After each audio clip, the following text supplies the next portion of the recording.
This unmute button hates me. It wishes me ill. It wishes me dead.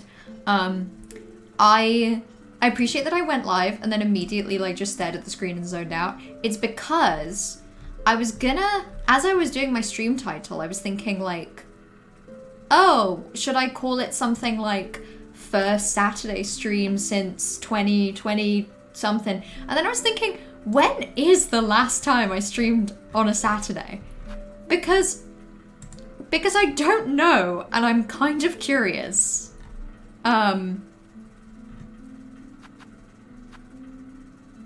Okay, the last time I streamed on a Saturday was the 29th of March this year. Before then, I hadn't streamed on a Saturday since, oh my god, since the 21st of October 2023.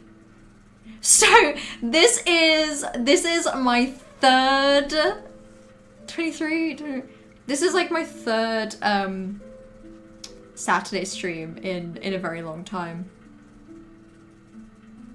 That's actually so interesting. You can pinpoint the point at which I, like, basically the point at which I started my job, because the point that I started my job, it all kind of, it goes to a couple of weeks. But I've actually been so consistent this year. Like, I've done one a week almost every week. Especially since the summer, I've basically done 2 a week. Hell yeah.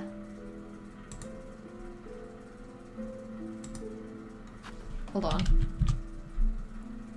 Also, hello Trash! Hello ladies! I'm very happy to be here this Saturday, as you can tell by the fact that I won't shut the fuck up about it. It's been a very long time. Also, oh hello. Hello Curie. Oh, that's loud today. I have my volume high. I loved Mellow Vlog. I'm really glad you liked it. It took me a really long time to make, but also I had a lot of fun with it. I had so much fun editing this one. I had a blast editing my Tokyo vlog, but something about this one was just really fun to put together. And I think it's because I actually had more footage that wasn't just silent. Like, I don't know why, but like a good 90% of my Tokyo footage was just complete silence of me just filming things. But for Prague, I actually said a few words, 1 or 2. Post-work eating lasagna stream? Oh, hell yeah, that sounds so good. I haven't had lasagna in ages. I had a lentil dal with some lime and spring onions. It was great. And hello, Corvus! You mad your payment details failed, now you're subless. It'll hopefully come back. I'm so sorry. Let me know if, like, if you're experiencing... You know what? I'm giving you, hold on. I'm giving you a free... I say free. I'm giving you a thing without needing to spend marshmallows. I'm gonna do an on-screen celebration of Melima 5 bug. That's for you. For the low price of no money. 0 money. Saturday streams are fun for me, so I get to decompress after a busy Saturday shift. Saturday's like a day off. A relax. And we're in a fun area of the game as opposed to one that's going to make me cry and be a big baby. So that's nice. This gets to be a treat. This is a treat day. Is it true Saturdays are real? I've heard, Johan, but until today I'd never actually experienced a Saturday. I don't exist outside of these streams, so up until now I only thought that Mondays and Wednesdays were real. Occasionally a Tuesday, occasionally a Thursday, but generally, you know, my entire life is just I go to work, I stream, and then that's it. That's my whole day. Your first Mellow stream was a Saturday. That's incredible. It's Saturday once again. God, and who knows? Maybe that was one of the last Saturdays I did. I used to do Monday, Wednesday, Saturday. Can you even believe that? Can you even wrap your head around 3 times a week, one of those being a weekend? I really do feel like I only exist in the work week, and that's miserable. That's so rough. God, it's like poetry. It rhymes. Saturdays happen at least twice ever. So, if I'm remembering right, I'm actually in the little town because I think I was being delusional and believed that I might do anything off stream. As it is, I think I need to go back to these vaults. I like the sound of that. Watched an incredible video say about SILKSONG of Faith this morning. Cried in the shower. That sounds lovely. Hey, if you send me the link to that video essay, I guarantee I will watch it. I need something to do in the background during a work day. I want to fight this guy again. Oh, okay. I forgot that he actually, like, does some damage.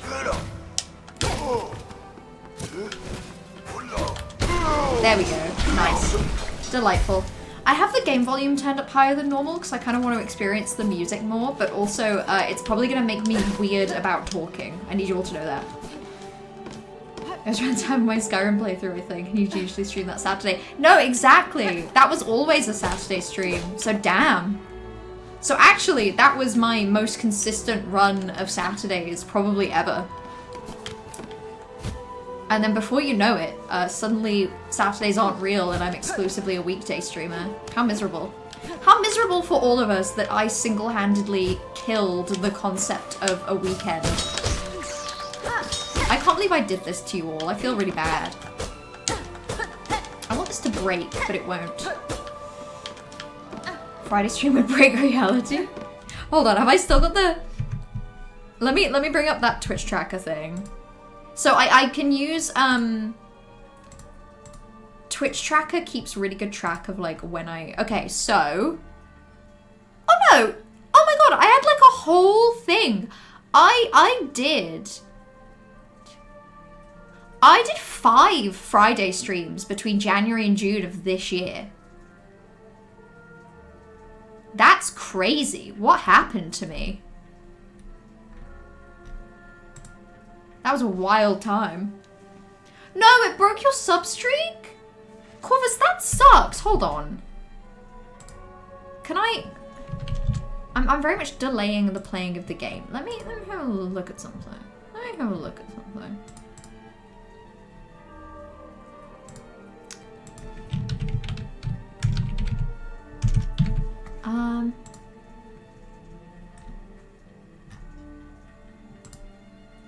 What if I do this? Okay, Corvus, I have no idea what's going on. I just tried to gift you a sub and it straight up says you're ineligible to receive it at this time. I do not know what's going on. I think Twitch is very confused about your existence. Which is messed up if you ask me. The week does not end. The week begins. The weekdays. That's what it does. The weekdays constantly. Oh, that's annoying.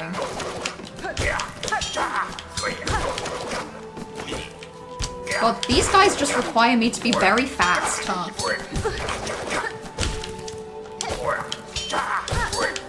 Oh my goodness. They're kind of fun to fight though because of that. They make me feel like I'm running all over the place, having an absolute blast. Your sins are inconceivable. Well, I feel like the problem is that Twitch is actually conceiving of your sins right now. No, that's not what the word conceiving means. Twitch is conceiving your sins, Corvus. Make of that what you will. I personally don't know what that would mean, but that's what I said. So, I suppose it's true now. It's so weird, it says you're both subbed and not able to sub, so yippee. Does that mean you had to sit through an ad? Ugh. That's revolting in my opinion.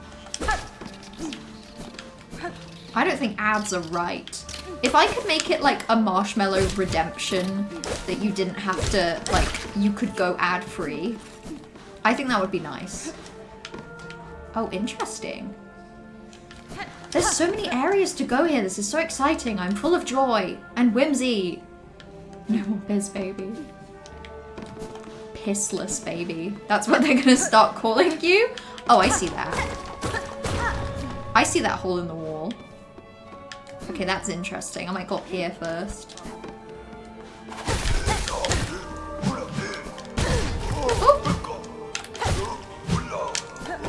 God, in general, everything here is very, like, fun to fight. Very bouncy. Ad space, I hate it here. You should kill all adverts. Oh, I also could have totally used him to get up there. Oh well. I guess I'm being punished for my own hubris. Okay. Well, I guess let's go over this way. Why not? I'm not allowed to give Corvus a sub because of my current account status. I'm not sure what they're suggesting. That's actually so weird, Johan, that you are individually having a separate problem. That I think maybe it's Corvus. Corvus, I think your account is poisoned. I think your account is, like, infecting other accounts. Oh. I don't like that. I don't like the little creatures I can see in the background. Perhaps I've been permanently banned on Twitch and no one's seeing my messages. Well, I've simply been guessing what I've been saying. And I have 100% accuracy, Johan. That's why I know that you just said Mello is the #1 streamer of 2025 and won Content Creator of the Year, beating Moist Critical at the Game Awards. Because I'm so accurate with my guesses, I know that you said that. Oh my god. What? What just happened? What did I just do? I'm gonna play again.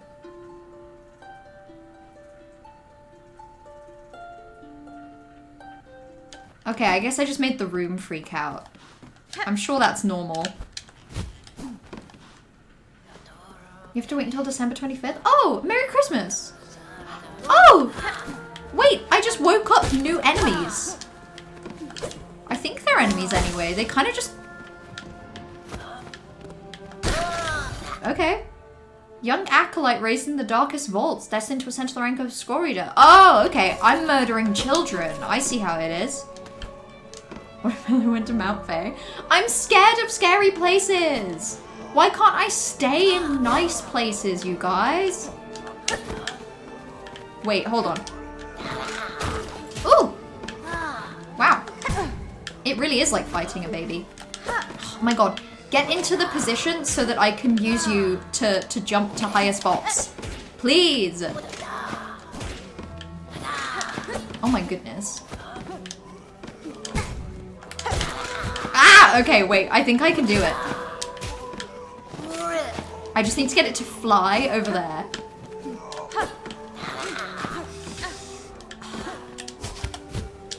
Okay, I don't think I can do it like that. Actually, maybe I totally can. Maybe I'm being really silly. What if I did this? Yep, easy. I think that's probably what I was supposed to do. Oh well. Hold on. Let me... I just saw Melly remembers Call Line exists. Kinda. I forgot about it until 2 minutes ago, and now I remember, which is nice.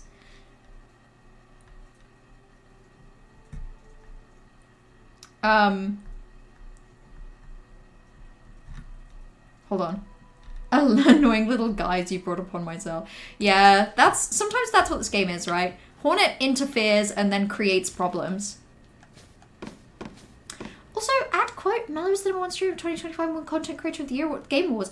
No, Corvus, you've misattributed that quote. That wasn't me that said that. That was Johan. I was just reading out someone else's words. You know how it is. Ooh. Oh my goodness. Block pushing puzzle room? Wow. Now this is gaming. Now this is video games.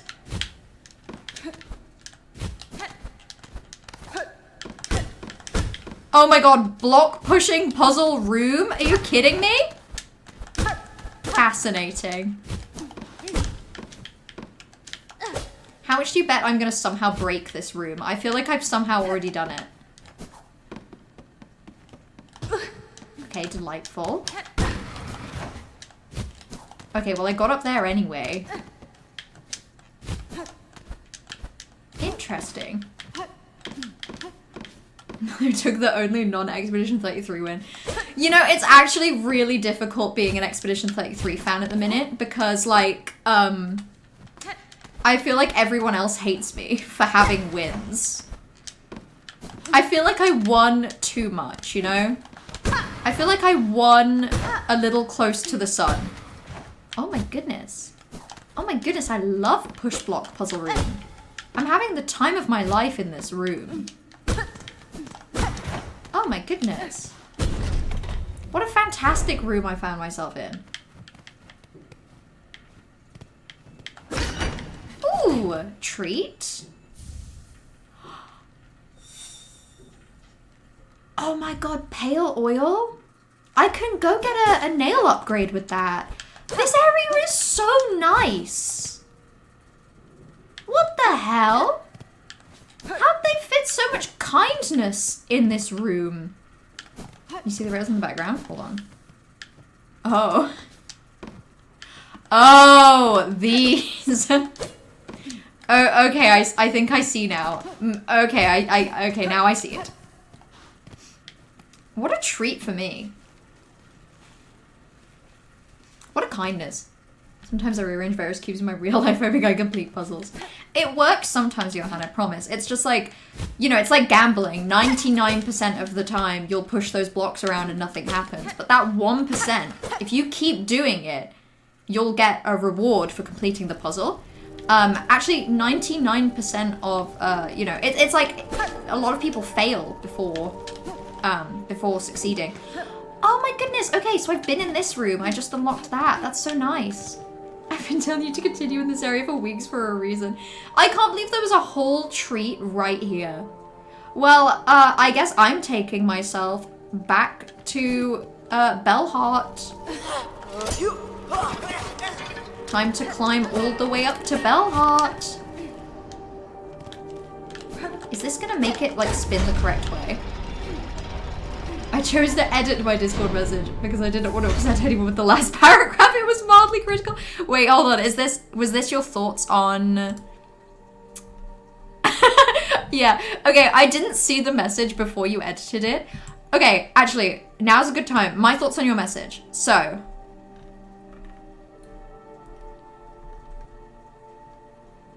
Yeah. I agree that the gameplay of Hollow Knight and the gameplay of SILKSONG is fantastic. It is so fun. It generally hits a really perfect balance of like reward, punishment, difficulty, failure. Like, I think it's great. And I think that it's a really like, it's one of those games that when you pick it up and you're enjoying it, it's like, I can't stop. And I think it's really interesting that you didn't have that feeling with Expedition 33 because I obviously loved the story and the music and the vibes of Clair Obscur. But I also, like, adored the gameplay. I found myself staying in areas, just grinding random enemies for fun, because I just loved, like, practicing dodging and practicing parrying and changing my, like, pictos and luminas. And, like, especially towards the end, I really enjoyed trying to match up different combos of weapons and luminas and like spending time doing that and figuring out different ways I could create like a fun build.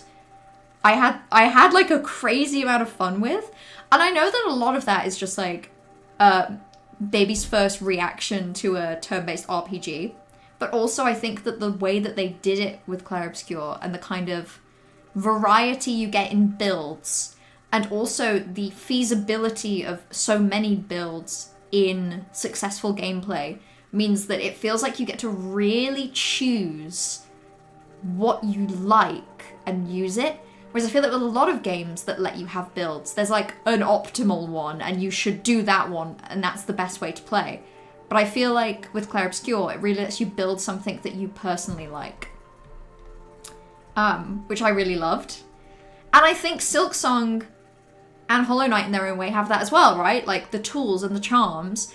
There's some overlap between a lot of people. A lot of people will say like, oh, this charm is particularly good, this tool is particularly good, and they're right. But equally, a lot of it comes down to how you like to play and what feels the most comfortable and responsive to you.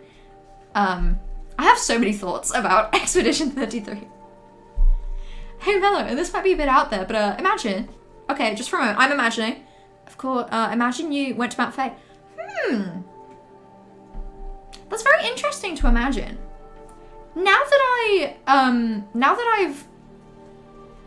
I'm about to go get a nail upgrade, I'm more tempted. I just dropped down in the big room to the Bellway. Hold up, you're so correct. Yeah, you're actually so right. I'm gonna go do that. I don't really feel like going upstairs and dealing with those enemies. Ooh. Let's just... Oh my goodness, this is a lovely, like, drop in the end. Fascinating. Okay. The game became Mile Simulator 33 by the end for me. Oh, okay, yeah, I mean, I feel that, Johan. 100% by the end, like, the most... the best way to do damage was 100% Mael. But the way that you get Mael to do that much damage, I feel, is very connected to the other characters you use. And I started finding that I could really, like, mix and match the rest of my party and, like, use them in different ways. I also ended up with a really fantastic Verso build that I really love. And I love Monoko. I think Monoko is fantastic, and again, like when I found that when I put some time and actually sat down and looked at the different weapons that characters had, and it helps that I enjoyed this process. I think if I hadn't enjoyed this process, the game would have been less fun. But I loved the process of like looking at a weapon in the game and thinking, okay, how could I make this busted? And then seeing if I could figure it out. It felt like a puzzle I got to solve. Even if the answer to the puzzle was probably just do a few things with Mael and she'll be busted. But I feel like my playstyle really changed throughout the game. I feel like there were points where I used some characters more than others. I feel like there were points where I used some skills or some like... I feel like my strategy changed a lot depending on what like Luminas I picked up and what Pictos I was using. And I've never really felt that with a game. I feel like with a lot of games, once I find a setup I like, I kind of just stick to it. Which is even true of this game, to the point where I'm still rocking the fucking first crest that you get. And the first, like, thing, the first tool you get. I'm very reliable. I'm also gonna do some rosary necklaces while I'm here, because I'm petrified of losing my money to death.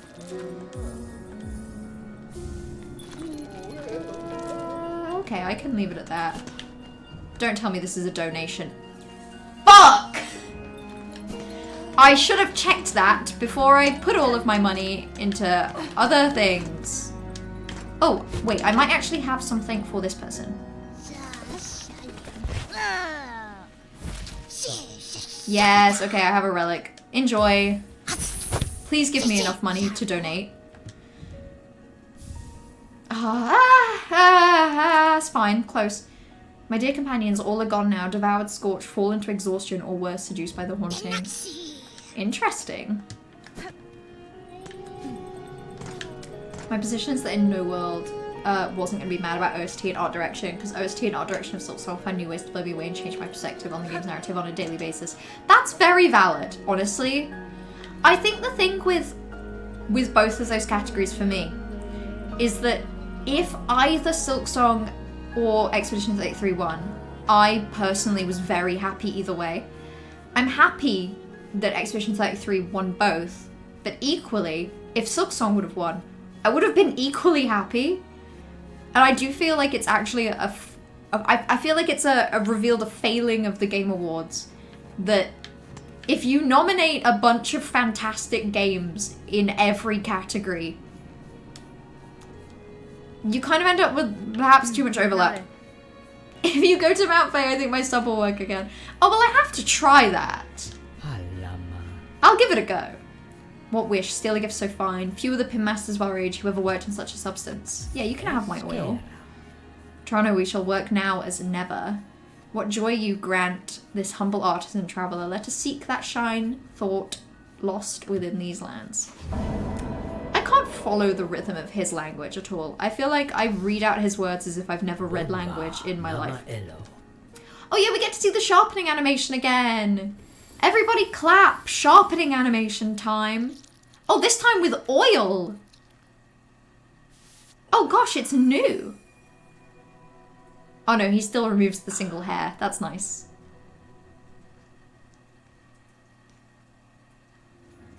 Nice. Needle sharpen. Marvel of Farloom. See how it gleams your long fine blade. Have asked that the pins of our land all once held such shine. So much we have lost. This is fine service, Pinmaster. It has been long since I have had seen my needle such. I had not remembered the finesse of its forging. Welly ho, it is certain. Yours is a blade of finer make than most. One of few that could bear even more sharpening. If ever upon your long road more oil is acquired, seek my service with haste. Who knows what form we could find deeper within your weapons sharpened steel. Delightful. Thank you, Pinmaster Pliny. Even if you talk real hard and I don't know what you're saying.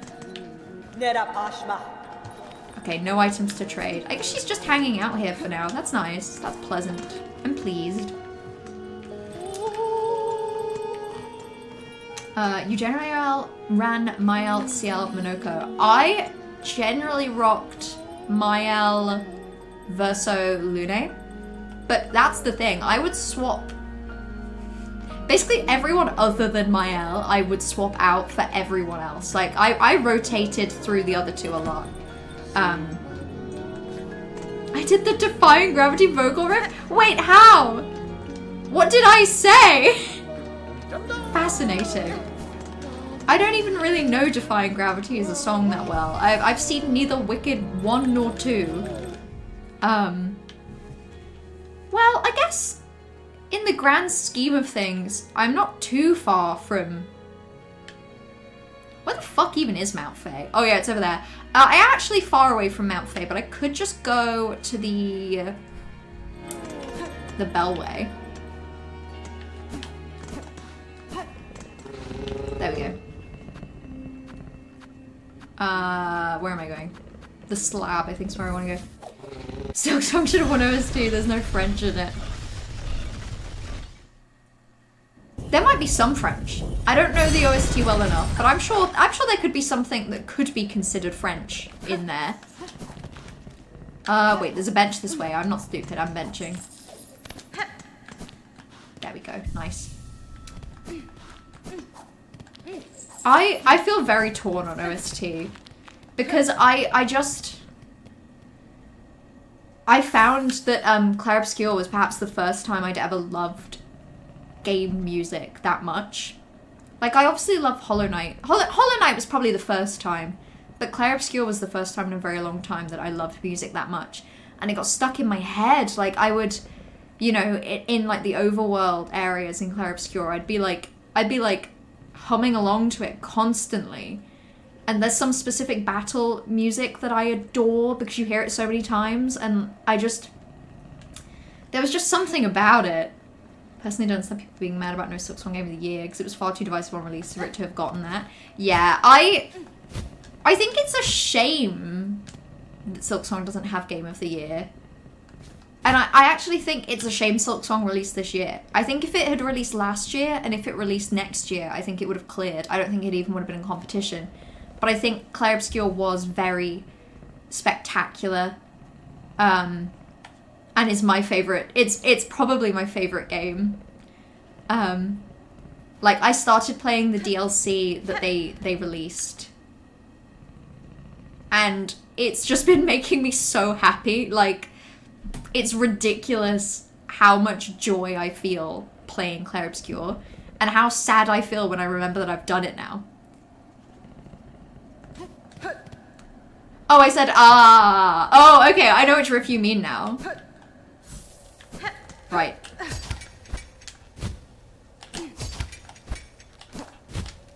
Right, get to warm now. Okay, easy.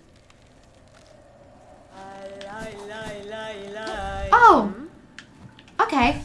That's nice. That's actually a real treat that they give me Chakra and a bench immediately. Also, hi Chakra, I saw you like 40 seconds ago and you said you didn't have any maps. Sure have changed your tune.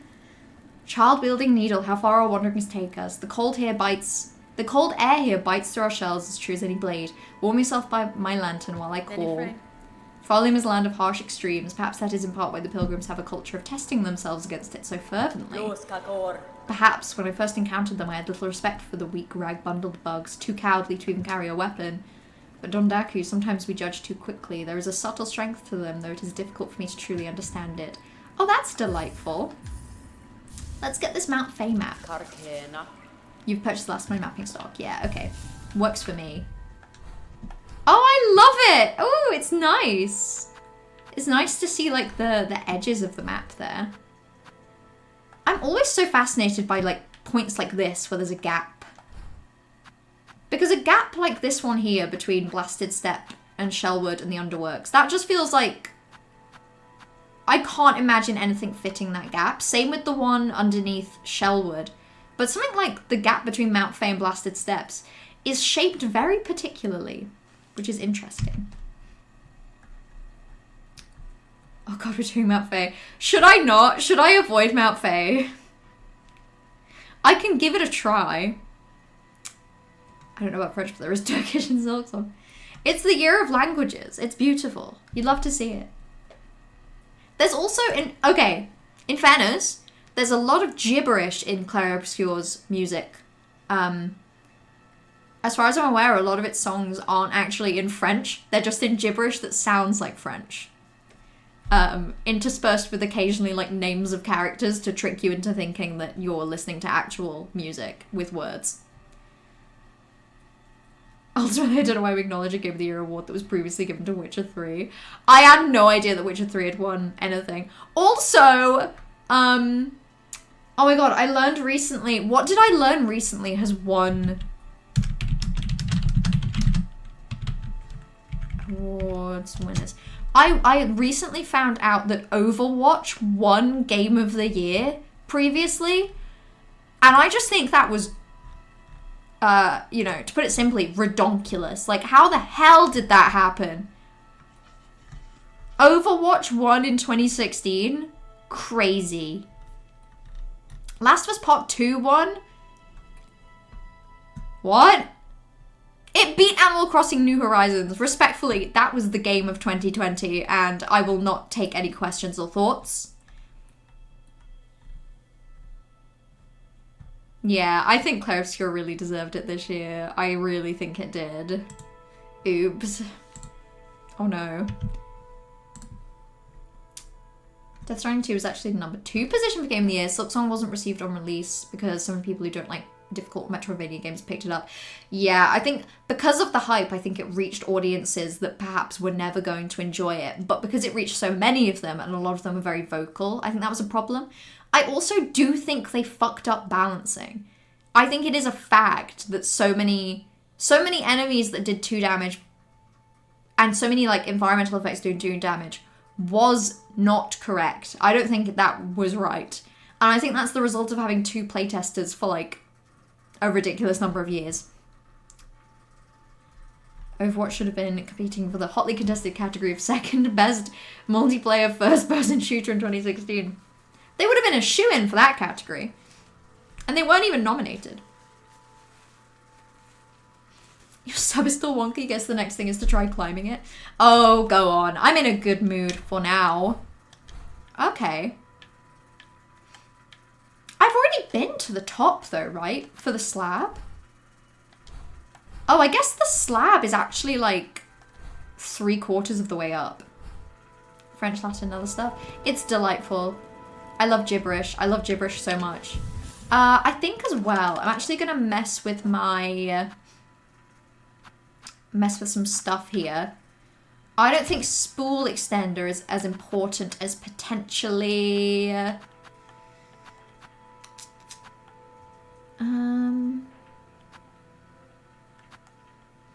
multi-binder could be good here.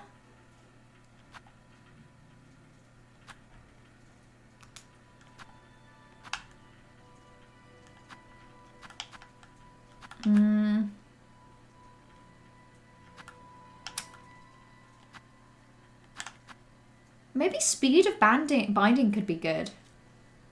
I just don't like the implications of injector band. I feel very unhappy with the idea of that. Actually, no, weave light, because we're going to be doing a bunch of the platforming. And then I'm going to swap out tax for plasmium vial, because I think I could probably do with extra help. The only downside is I don't really understand how that works when it's poisoned, and I don't really feel like poisoning myself. So just in case... Shields the bearers, they bind their wounds. That could be good. Maybe just increase speed of binding. Maybe I have to admit that that could be useful. Vaults are more fun. Mount Fae is probably more rewarding. I'm happy to try something that makes me unhappy, I think. I can do that.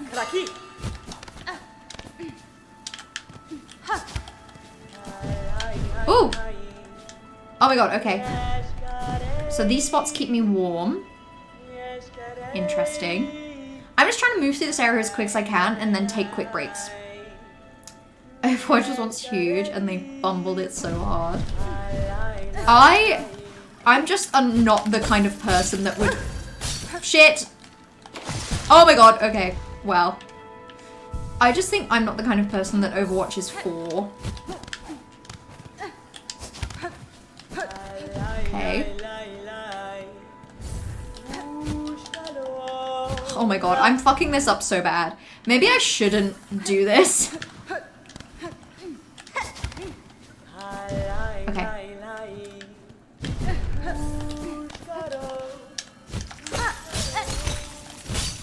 Ooh, okay. It doesn't help that I have no idea where I'm going up there. Maybe I'll go this way, go right instead. SILKSONG whenever it honks, it doesn't have broad appeal. Yeah, like, it pisses off enough people that it was kind of screwed. You can give Clebscope to anyone, same with Death Stranding. Yeah, and I don't necessarily think that should be, like, the only determinant of what makes Game of the Year. But I do think ultimately Game of the Year will be the one with the most impact. And often the game with the most impact will be the one with the most broad reach. And you tend to have the most broad reach and the best reception to that if the game isn't really hard.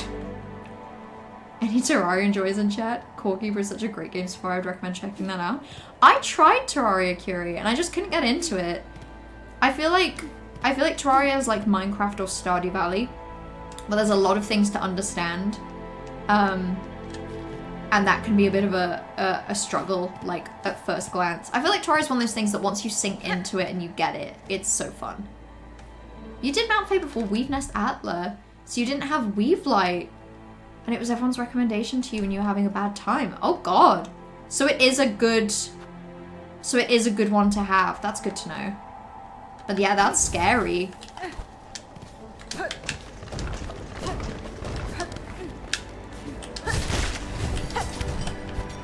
Oh my goodness.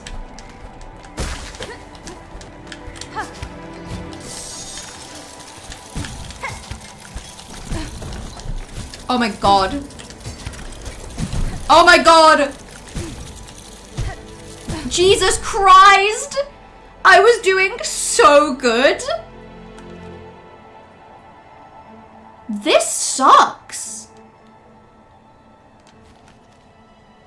Because then what do I do? Do I just go back down?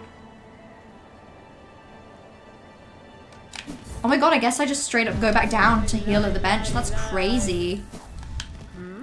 Okay. No, but you have to admit, you guys, I was doing really good at first. Okay. I was actually having a blast until it went wrong, though. I have to admit.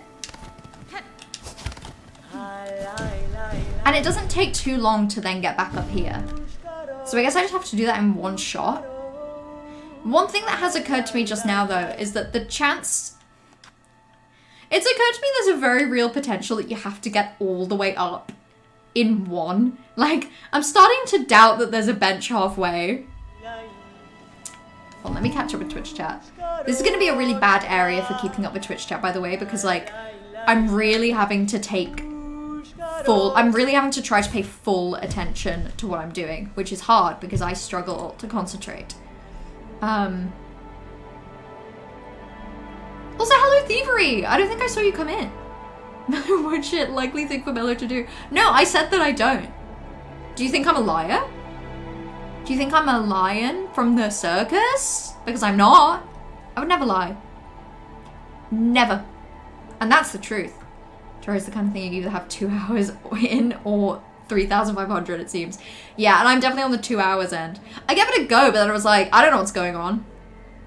Oops. It's definitely a lot. I didn't get into Tori as much as you could. You just like the art style, which is why Core Keep's been perfect. Yeah, Tori's a little, bitty. You watched Wake Up Dead Man yesterday and you're so bad at Netflix not giving it wider commercial release. Wait, is it out? That's the new Knives Out movie, right? Thievery, I had no clue it was out. I really want to watch it now. I loved Glass Onion. I love Knives Out.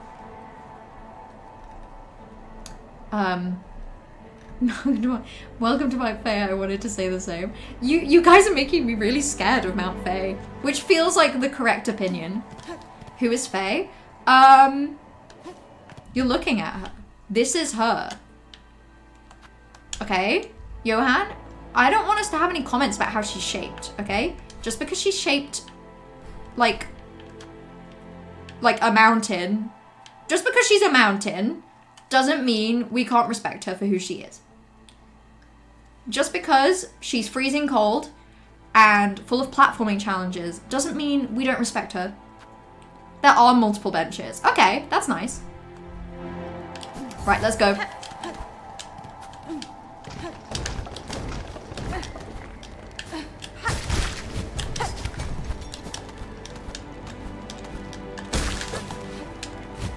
Ooh. Okay. Oh my god. Oh my god.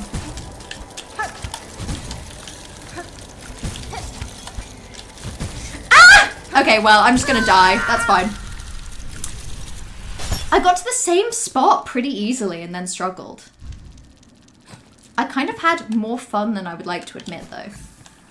And I don't want to admit that I had fun, because then when I inevitably die again, I'm gonna feel bad for having had fun.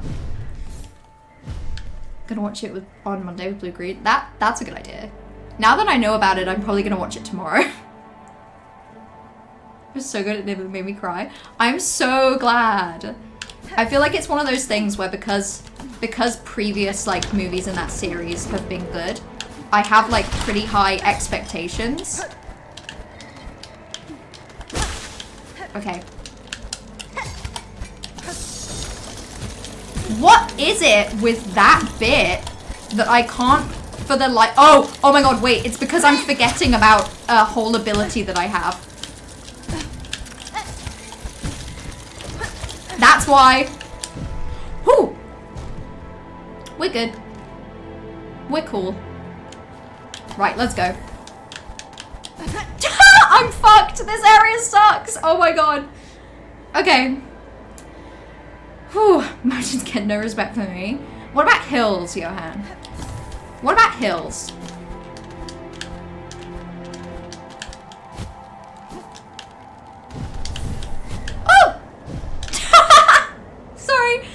Sorry, it's the fact that you, if you mess it up there, you end up just doing a whole loop. That's so funny.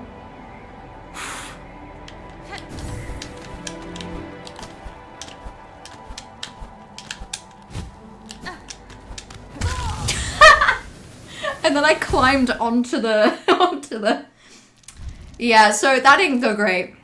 Actually, that's a lie, I love mountains.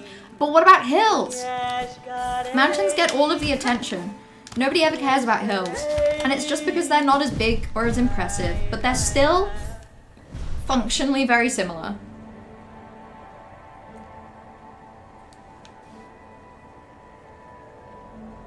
Oh damn, hold on. It put you in a Knives Out mood, so you just paused Glass Onion, rewatched to catch stream. That's very valid.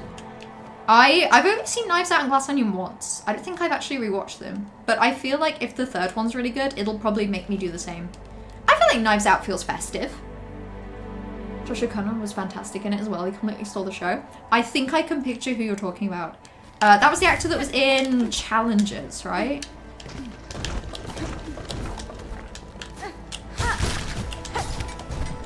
Okay.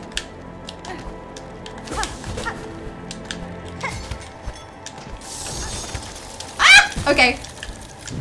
Jesus Christ. Okay, so I can get from the bench to up here with only losing one mask now. That's pretty good. Oh, Jesus Christ. Okay. I need to be a little braver there. People don't care about hills as much because they tend to be silent. Yeah, they're a little on the quiet side. But you know, when you get them to speak up, they have a lot of very important things to say.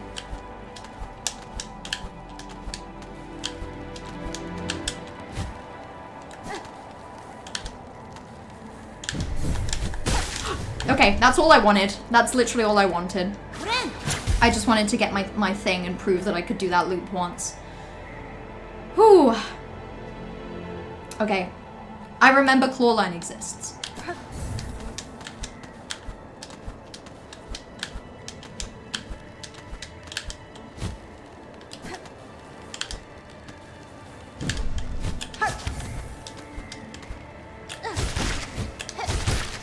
I nearly forgot about Clawline, you guys.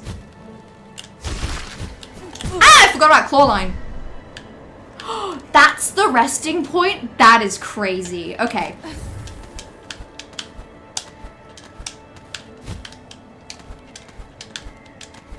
I'm actually allergic to remembering that Clawline exists.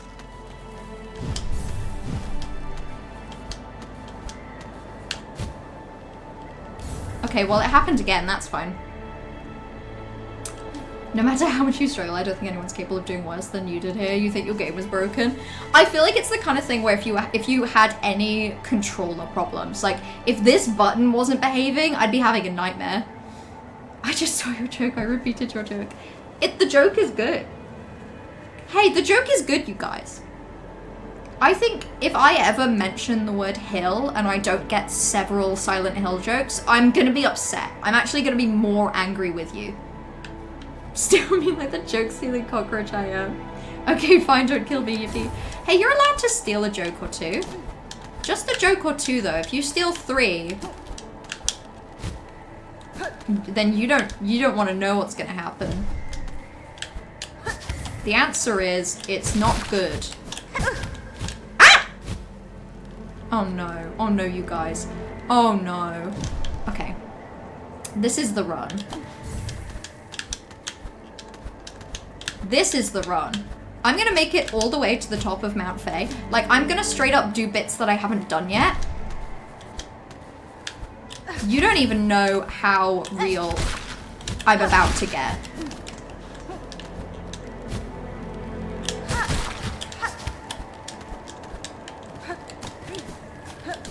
Okay, there we go. Right, let's go this way and see if there's a bench. No, but there is a little bit of that. That's nice. That's interesting. If there's a bench, I really want to find it. God, this area is so pretty as well, and the music is delightful. Either there's something wrong with copying your hand. I would do it too if I were not me. That's respectable. A little concerned about this area. I don't like the way that that looks. I think I actually have to go this way though to get higher up.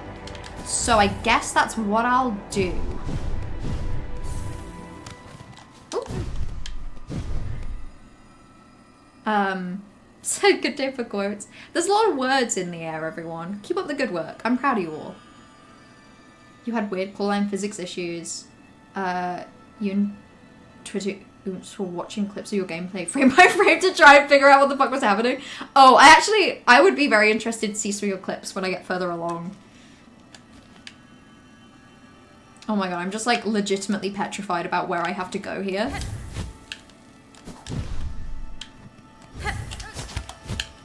Well, okay, so that wasn't the answer. Oh, well. Okay, well, it super wasn't that. But I updated my map. That's cool. I'm just like looking at Twitch chat and waiting for the messages to pour through of like, Jesus Christ, that was bad.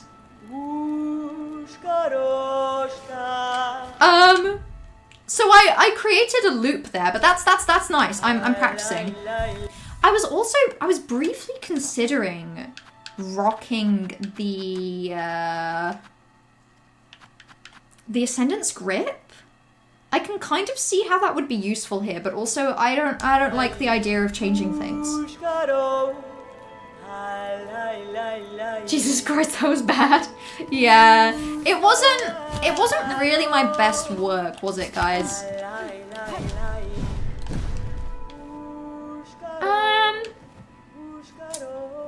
It would. Oh, it would? Oh, but I don't like it. I get confused with how it works. It really throws me off.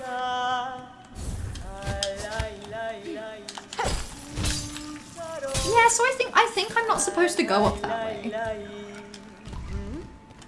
You did not have Ascendant's Grip when you did it, but you're a grip hater. I think I concur. I think I'm a grip hater. That feels right to me, that I would hate that. Yeah, I would take some direction. I would be very interested if there are any benches in this area. I would love to know where they are.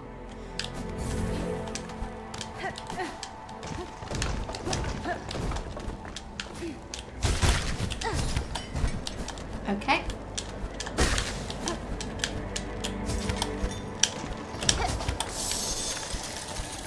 Oh, okay, I got all the way up there in one try with not losing any masks. That feels really good for me.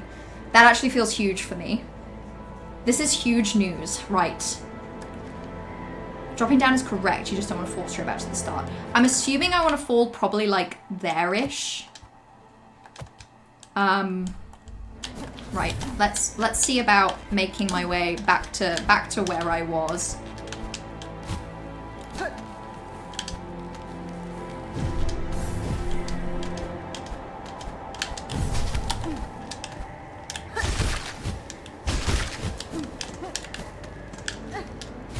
Hold on. Shit.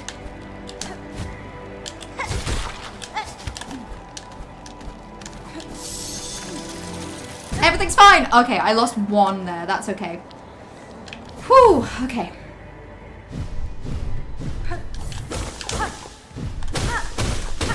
I will... Oh! No! I can break the things? That's bad news for me. This is very similar to climbing mountains in real life. There are some minor differences though. Yeah, things that are the same are obviously that you benefit from having a map. You should wear a big cloak like Hornet to wrap up warm. And if you stand in the cold directly for a little bit too long, you lose like a little bit of your lifespan. So every 5 extra minutes you spend in the cold past when you should, you lose a good year of your life. Yeah. Team Sherry decided to add Celeste to SILKSONG. They even made it a mountain. Are they allowed to do this? You know? Right. Now, let's drop down. And let's do it a lot more controlled. There we go. That's what we wanted.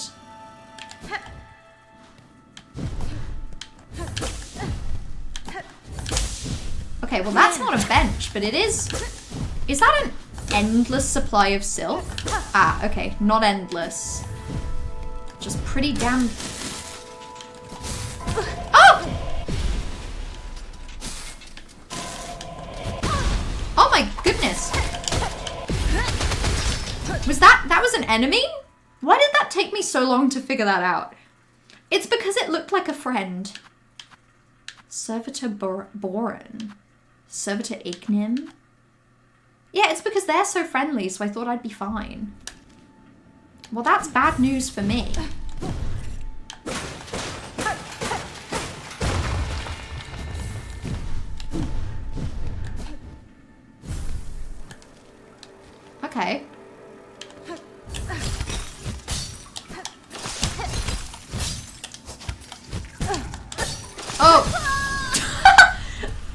all went so wrong so fast.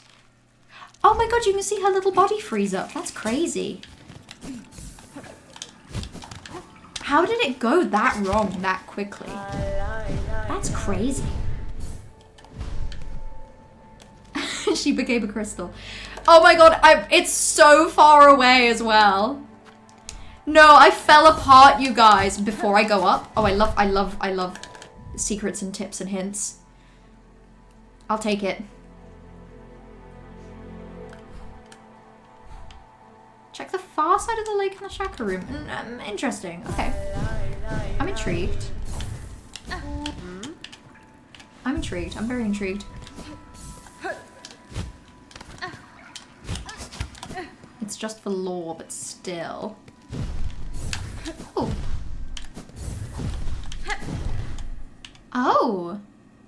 Sister Spider, if seeking commune with the creature atop this mount, take the climb above as test. A challenge beyond even our setting. Upon that summit gained and creature hailed, know it shall choose what gift to grant, with death as likely as insight. Well, that's delightful. I'm never mad to get a little bit of lore. Okay, interesting.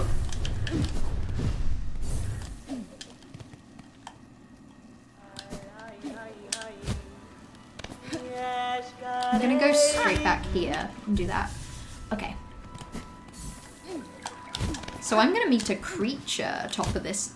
Shit! Atop this area. I'm really, like, inconsistent with the platforming. I feel like my problem is that occasionally I'll pop the fuck off. And it gives you all ideas about my ability to do this kind of thing.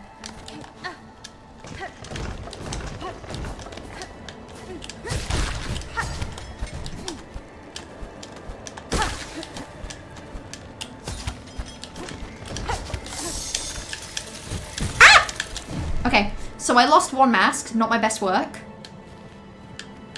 The climb is specifically a challenge for a future Weaver. That's so fun! It's interesting as well, because I feel like it is using a lot of, like...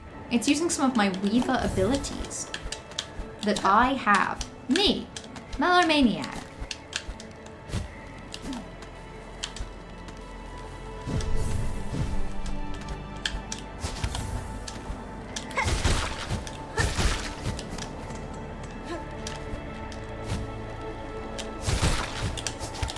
Okay.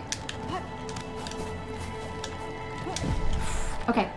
So it's not too bad getting up there. Now I just have the rest of everything else in this room to go. Delightful.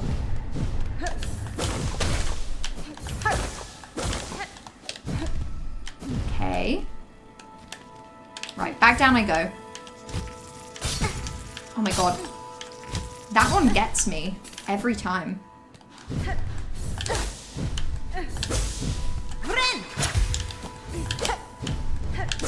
Okay. And this time I remember that the Crimcher I'm about to find in here is an enemy. And that I should kill it.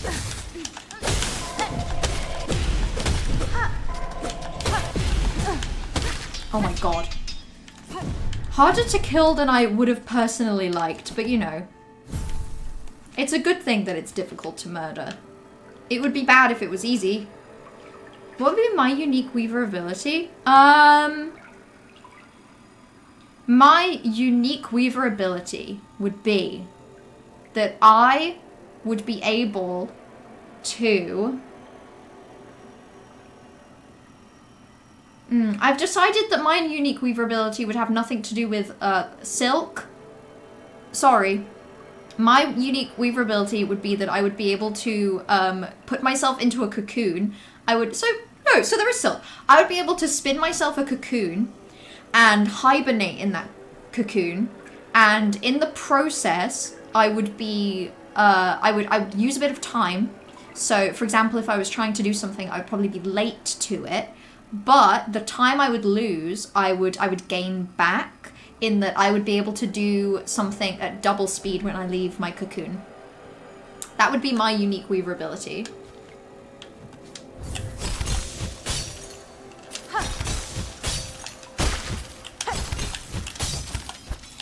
Thank you all for listening.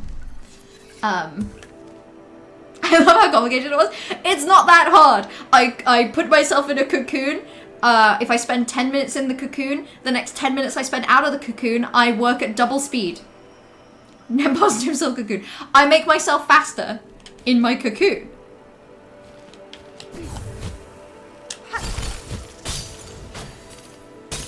Ah! Shit. Okay, I was gaming and then I ruined it all.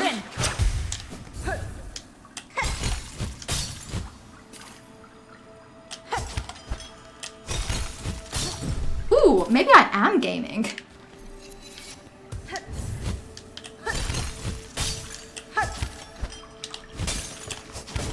Shit, not gaming anymore. Oh well.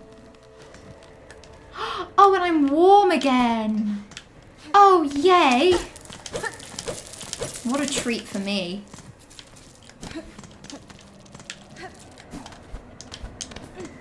Okay, well, that's not the direction of the bench, so no thank you.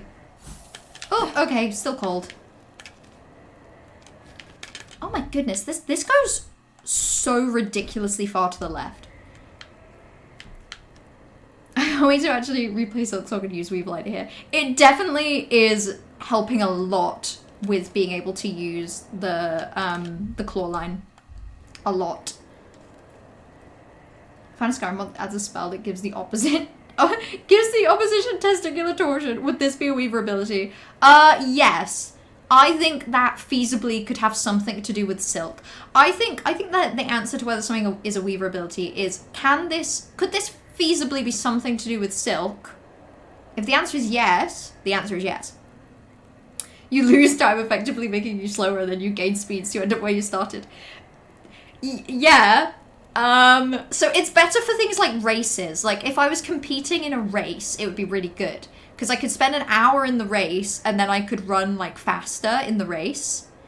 It's not so good for like doing a task. Like if cleaning my house takes 10 minutes, so I spend 10 minutes in a cocoon, and then when I leave the cocoon, it takes me 5 minutes. It's like, it takes 5 minutes more.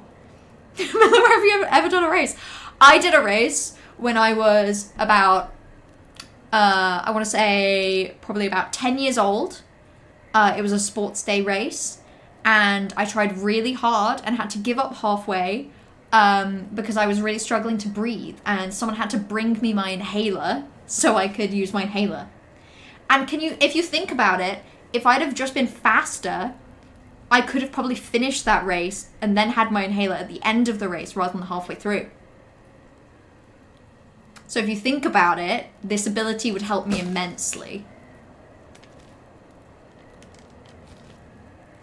The issue with no Weavelight is that you have to spend a lot of time waiting for your silk to regen as you climb, and it's hell. Yeah, especially when waiting does so much damage. Oh my god, okay. I'm petrified. Oh! Wait. Oh my god, wait, it was actually that easy. 60 rosaries, that's fine. That's a normal amount of money. Oop! Fucking incredible. Cinema.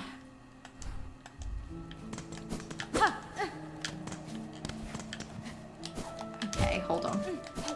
Hold on, I forgot about claw line again. No, I didn't. I didn't even need it. Okay, so now I have a bench. It's just all the way over here. But that's okay, because I think to get up to the top of the mountain, I'm going to have to go up and round. Maybe I'll go have a little... Is there anything out this way? Oh my god, there's actually so much out this way.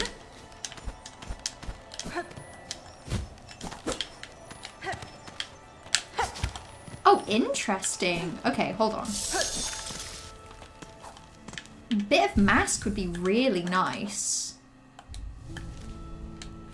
But this seems like a fascinating puzzle.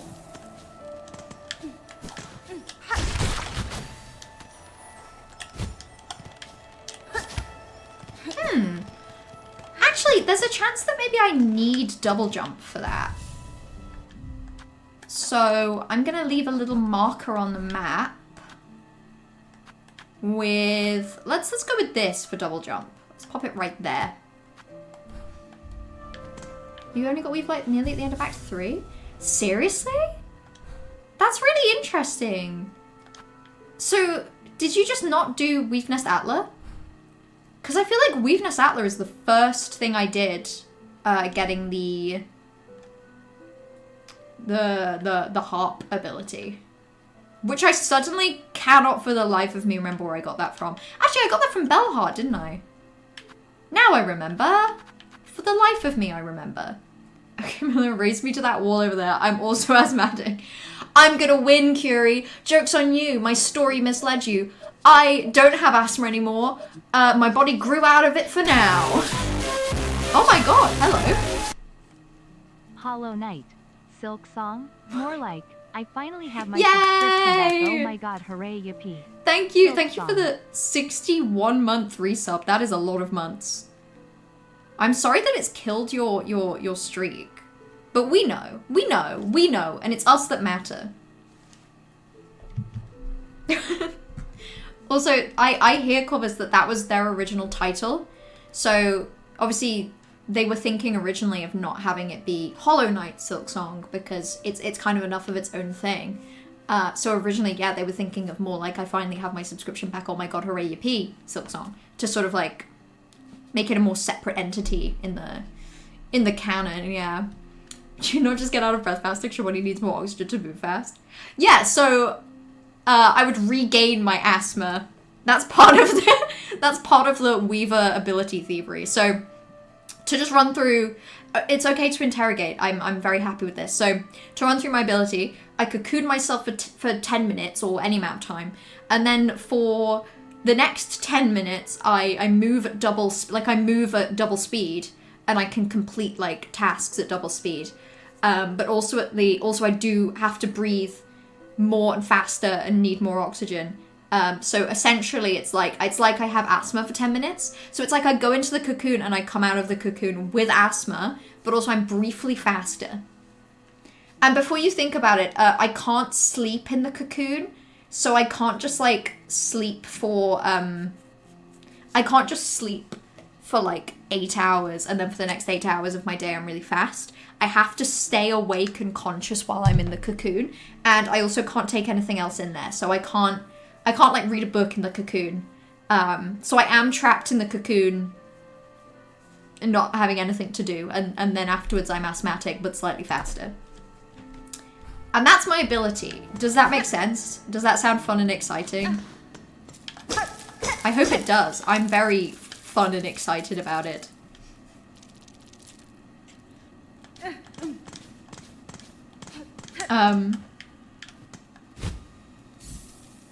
It did work. Mount Faye was the answer. Oh my god. Oh my god, what is this? Interesting. Why is there crystals the area? Oh! Wait, I got a thing. Memory crystal! Oh my gosh, that's very pretty. Reflective stone with mnemonic properties. When taking damage, a memory of the bearer is formed in crystal. The memory will shatter into sharp spines if an enemy comes into contact. This is fascinating. So if I take damage, basically a crystal hornet will appear where I was. And then if I dash away from it and that thing gets hit, it explodes into spines. That's so cool. Is that also the first of these abilities that does damage if you ignore the polyp pouch?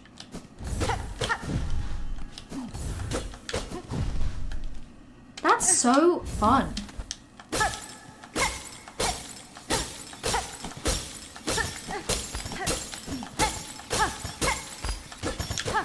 Ooh, okay. I never used Memory Crystal, but I've seen good uses of it. I'm yet to kind of figure out any, like, synergy between stuff, really. Other than the synergy between Polyp Pouch and all of the tools. This is like when people want humans to have wings, but forget we'd either need hollow bones or an unwieldy large wingspan and ridiculous muscles.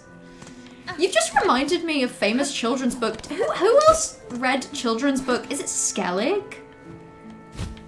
When they were a kid? It's a book about a kid who finds a man with wings. And I think they are massive. Like, I think they make a point of them being just absolutely huge.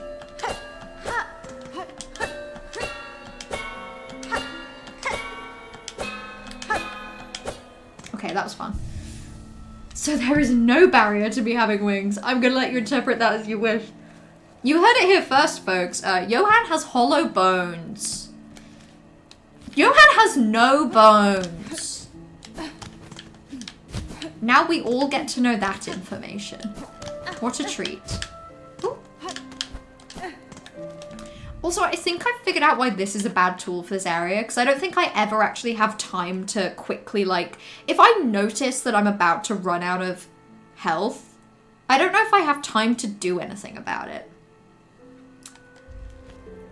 This tool is considered one of your favorites in the whole game, purely because it did land the final hit on the final boss of True Ending.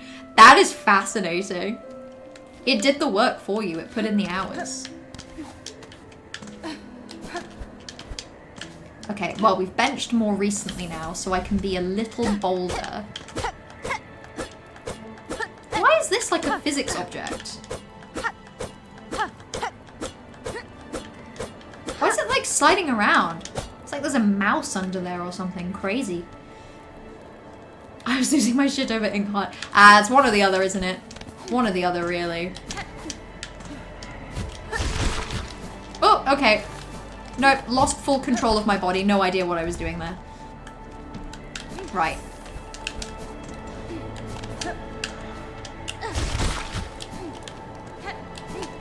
Oh, forgot about the ability I have. Forgot about the ability that I have that is fundamental to this area. That's really cool. Right, this time I'm gonna do two things at once. I'm gonna remember my abilities.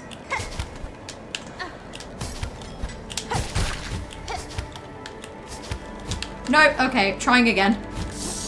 No, okay. Gosh, this bit's really hard.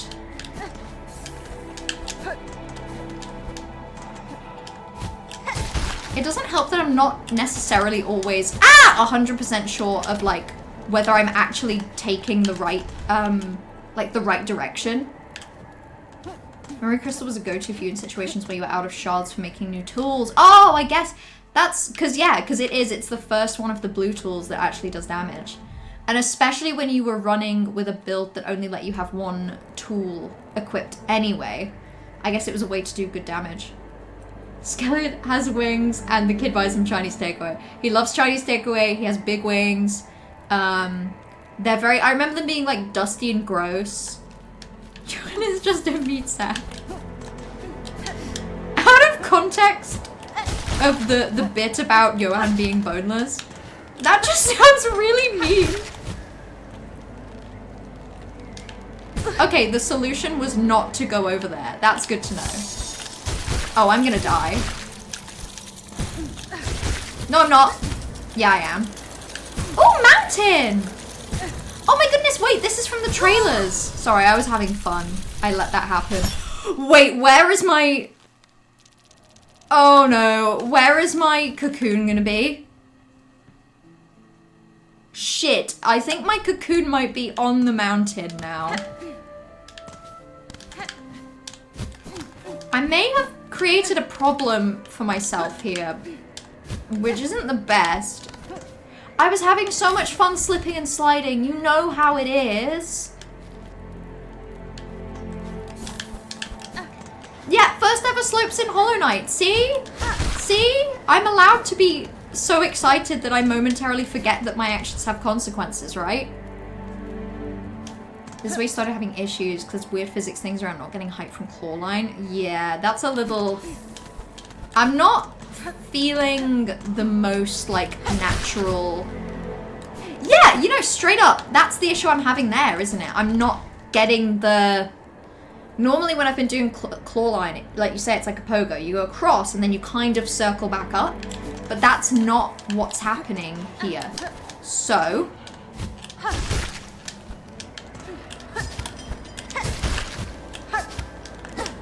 No, no, oh my god, no! I need to get my cocoon. Shit, I actually have like a fine amount of money on me. Oh no, I did this to myself. I actually can't believe I fucked myself over this badly with my cocoon. And now the difficult physics is getting to me as well. This is just evil. Oh my goodness, I feel like I'm having trouble in general with like a bit of a delay between when I press certain buttons. But I also think I'm huffing copium. There we go. And now I'm just gonna go back and bench straight up. This is kind of impressive. Like the repetitive failure. Like being able to fail. Okay, either you're being nice to me and you mean it, in which case, thank you. Thank you. I'm really good at platforming. Or you're telling me the truth, which is that I'm not very good at platforming. And it's kind of, I'm kind of impressed that I can do the same thing 4 times in a row and get it wrong, right, wrong, right. Like there's no consistency. Right. Nope, okay. Crazy.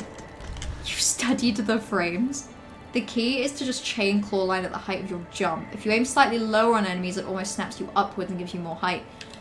Oh god, I hate that I have to think about it that much, you know? But I also see what you mean.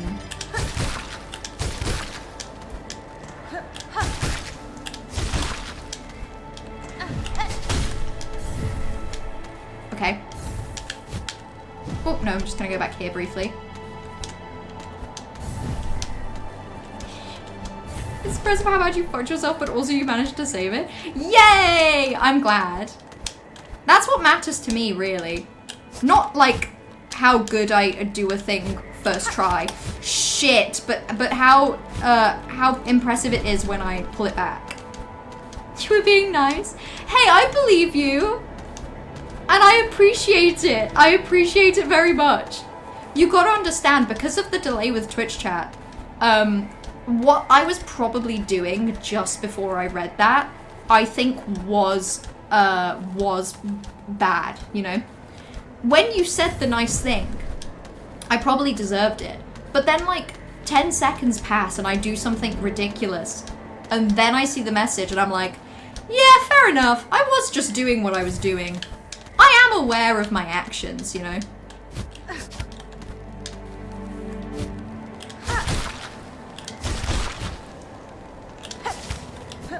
Fucking hell. Okay. Question. Am I near another bench? Because I think I kind of just blacked out for some of what I just did. And I don't want to have to do it again. Like, I see that there's like a bit of a area. Oh my god, not yet. That's scary. Ooh, okay. Go right and don't die. Okay.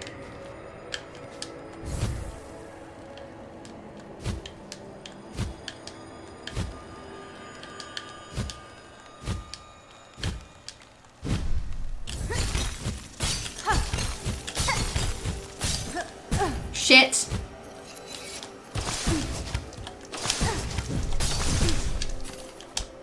Okay.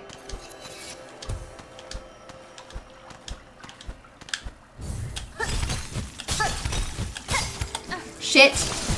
Shit. Shit. Okay. That didn't go well. But that wasn't too bad. You can pogo the checks in the eyes. Oh, that's good to know.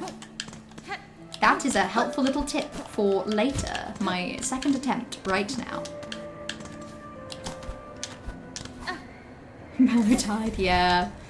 When it's thoroughly crunchy. The sounds are delightful. Can we all agree on that? Like, the crunchy ice sounds are delicious. Every time Hornet dies, it's like, oh no! But then I get to listen to the sounds. That's why you've been watching in such rage during this section, and she was so real for that. It's definitely... it's definitely a lot. This is a lot. It's like you say, they added Celeste. It's like This is probably the most intense the platforming gets in these games that I've seen so far.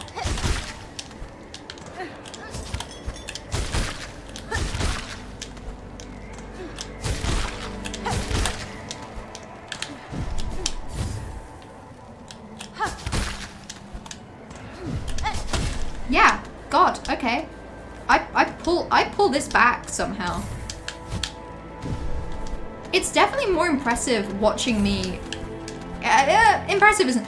It's definitely more interesting. Oh shit. Shit. Shit. Shit. Shit.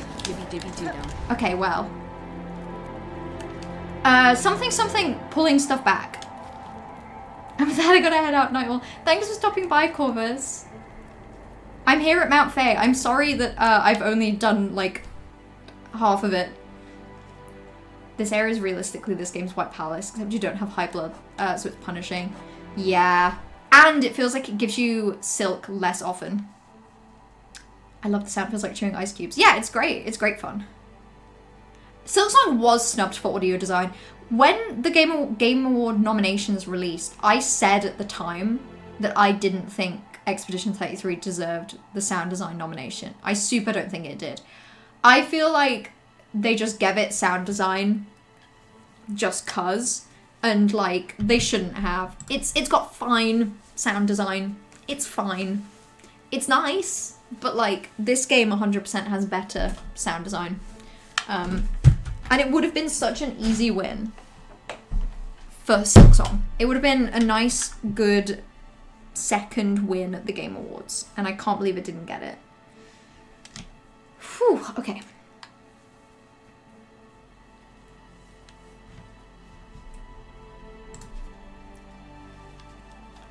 Right, I can lock in. Actually, before I lock in, I'm not gonna not have an extra mask. If I can have as many masks as possible, I will. And that's just a fact. Right, lock in.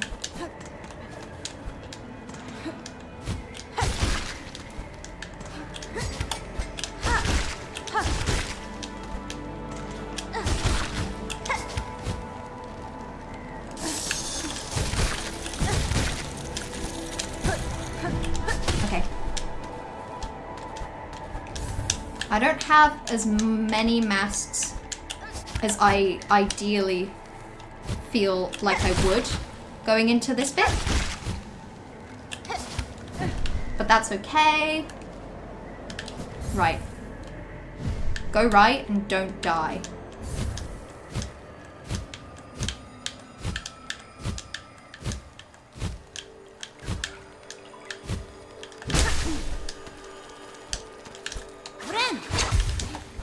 Okay.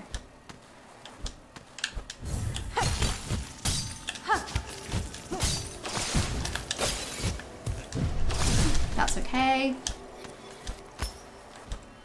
Right.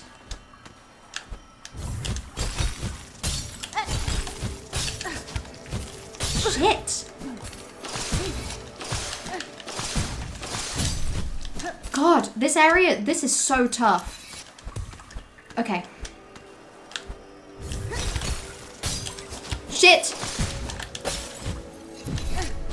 Shit! Oh my god! Whew! At least I got to hear the crystal noises again. Yeah, I'm definitely finding that, like, the positioning and the amount of height I get off of the claw line feels, like, very variable sometimes. When's the cutoff for release dates for the Game Awards? I'm wondering if GTA 6 will make it in for next year's. I don't know if there's an exact cutoff date. But in theory, a game that releases in after the Game Awards. So like if a game released on the 20th of December this year and it's really good, I think it gets considered for the Game Awards in 2026. But I don't know if there's a cutoff exactly either way. I also don't actually know GTA 6's like, planned release date. But frankly, Johan, I think, given that GTA 6 is, like, what? It won most anticipated 2 years in a row. There's no way. They'll find a way to make it possible for GTA 6 to win as many awards as they can think of.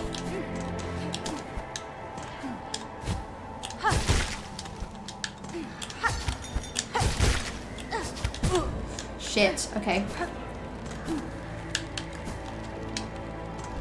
That's okay. Gonna run back and bench.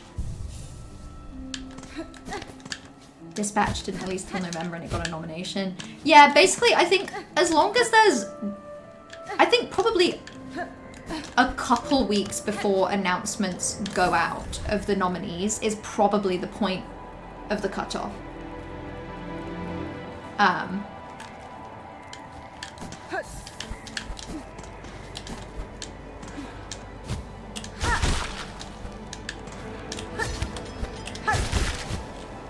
Shit, okay. God. Very personally inconsistent with this area. Jesus Christ. Right, this is the one. Locking in.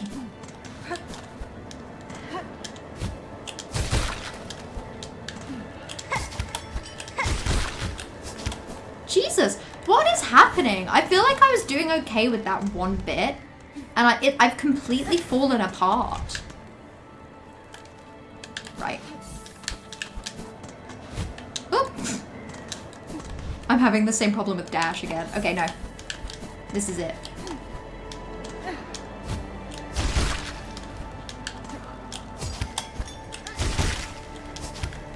Oh my goodness!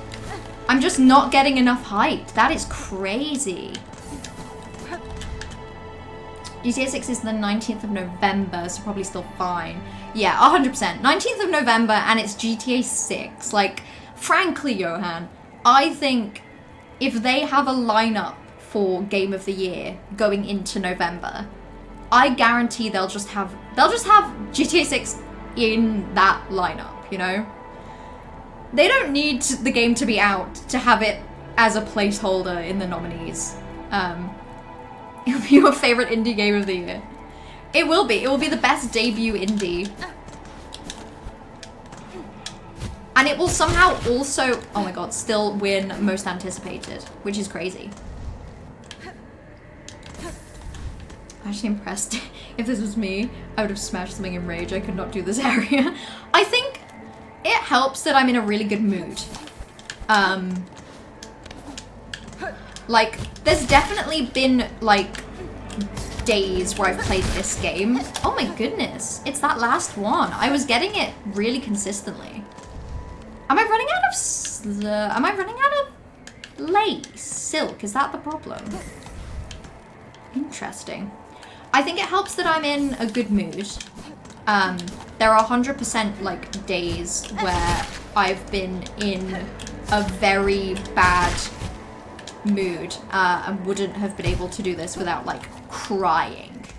But also I am having fun. I'm getting a little annoyed at my inability to do this bit suddenly because I was managing it and I'm not really sure like what's happened to me. I don't know if my hands are just getting a bit tired, so it's like slowing down my reaction times or what. Okay. I think it's because I've started like using the cape at the very end and I lose height the second that happens. Like, I need to not... Yeah, there we go. Shit! I forgot there was another little guy there. I completely forgot about him. Poor guy. Yeah, if you cape, it takes your height. Yeah, okay. I think as long as I really force myself to just kind of double up on the claw line, I think I'm okay. Might want to do something else to get a break to make fresh eyes and all that. Yeah, I think if I'm gonna give myself like 1 or 2 more attempts, and then I think I'll probably just, even if I just go get a glass of water, because I could probably do with water either way, to be honest. Oh! Oh my god. Okay. That doesn't count as an attempt. Shh, I promise. Okay.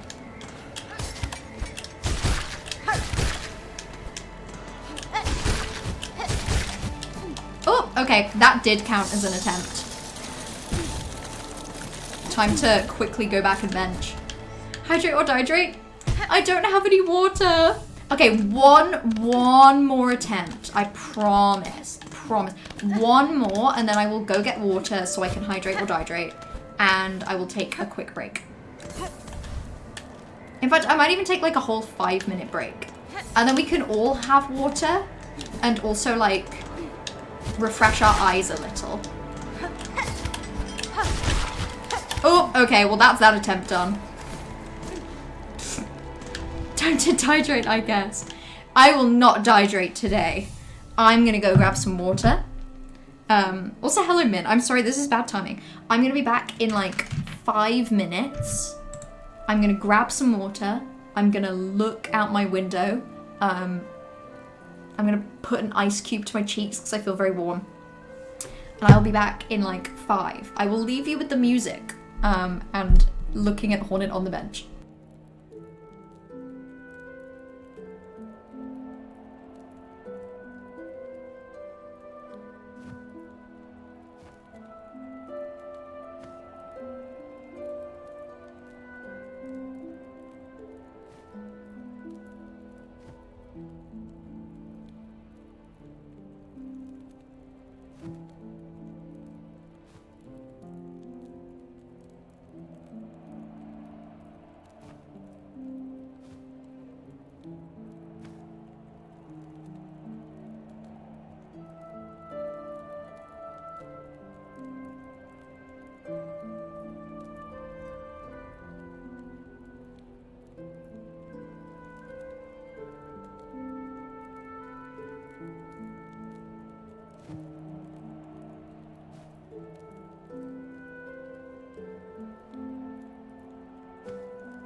Sorry, so I'm catching up.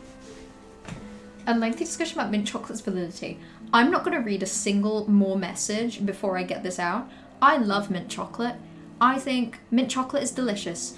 Is it an Aero in the UK, which is like a very like airy, almost like mousse-like chocolate that's like mint flavored, encased in like normal chocolate. That's fucking delicious. Mint choc chip ice cream, also delicious. Now I'm gonna read more messages and see if people are on my side or not. Okay, big fan, hell yeah. Okay, I mean, it probably should have been obvious to me that mint choc Dublin would be pro mint chocolate, but it's still nice to have that validated. Also, here's my hydrate instead of dehydrating. I would love to see what you crochet for your colleague. I would love to. Best combo is Thin Mints, crushed into fine powder, sprinkled over mint chocolate chip ice cream. Now you're talking my language. You've reminded me of After Eights, which I think are basically Thin Mints, but they're square. And After Eights are also delicious. And that's like a mint fondant in chocolate. I love mint chocolate. I knew I liked you guys. You're all correct. You're all facts. You're all speaking the truth. Okay, hold on. Oh my god. Trash, you crocheted this?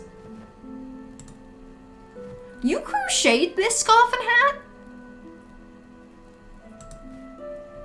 They're gorgeous. They're so, like, clean and crisp. Oh my god, you popped off with this. That is wild. That's such a fun shade of red as well. A very cozy, like, wintry shade. God damn. You should be very proud. That must have taken forever. The one thing I know about crocheting is that I'm bad at it and that it takes a long time. I'm too parasocial, you have to eliminate me. I forgot. I was watching the stream, I replied out loud, that's okay when you said sorry. I thought I was on a Discord call. Hey, that's okay. I heard you. Yeah, I heard you say that's okay. It transferred through time and space. It went into your computer and then went through Wi-Fi and then into my computer and then I heard it in my ears. So don't you worry. Arrows are semi-carried by their texture, but they're so good. Yeah, arrow texture is fantastic. I don't understand how they stumbled into that. And I don't understand why people don't, like, copy it more. Like, particularly, like, the, oh my god, it's just fantastic. Just like an arrow, the ones, I don't know if these are the default, but the ones that are, like, balls, the ones that are, like, Maltesers, those are fantastic. Because I know you can get, like, an arrow bar. It's fine. I'm just not as into it as much as, like, because you can, I just love a chocolate that has like an outer layer. Any chocolates or sweets that have layers, fantastic. I love mini rolls because you can eat the chocolate and then you've got like cake underneath. So I love Jaffa cakes because you can eat the chocolate first and then eat the rest. And then any like chocolate bar where there's kind of an outer chocolate layer and you can eat that and then you're left with something else. It's fantastic. You're being a mint degenerate for the holiday, peppermint instead of mint chocolate. No, but peppermint's also delicious. I used to really enjoy peppermint, like... soft mints. Soft mints, that's what they're called. I had a real phase of being a soft mint fiend. I would eat the shit out of a soft mint. And like specifically peppermint flavor. I've always preferred peppermint flavor to spearmint. Spearmint's fine. I'll eat it, but you know, I prefer peppermint. Scarf probably took just over 20 hours and the beanie took 5 hours, all of which you did last night. I don't know how... Oh, I guess for the beanie, you spent 5 hours in a cocoon and then when you came out of the cocoon, you were at double speed. And also briefly asthmatic. That makes sense. That's crazy impressive, Trash. 5 hours on a beanie is like... kind of insane. Kind of wild. And the scarf taking 20, yeah, I can see why. Like it's physically a very big object, and also I don't know how you did like the tassels, but that looks like that must have been a project. Holiday mint M&Ms, peppermint Hershey's Kisses, your peppermint patties, candy cane. If your peppermint patties are anything like what I'm thinking of, like something called Kendall mint cake.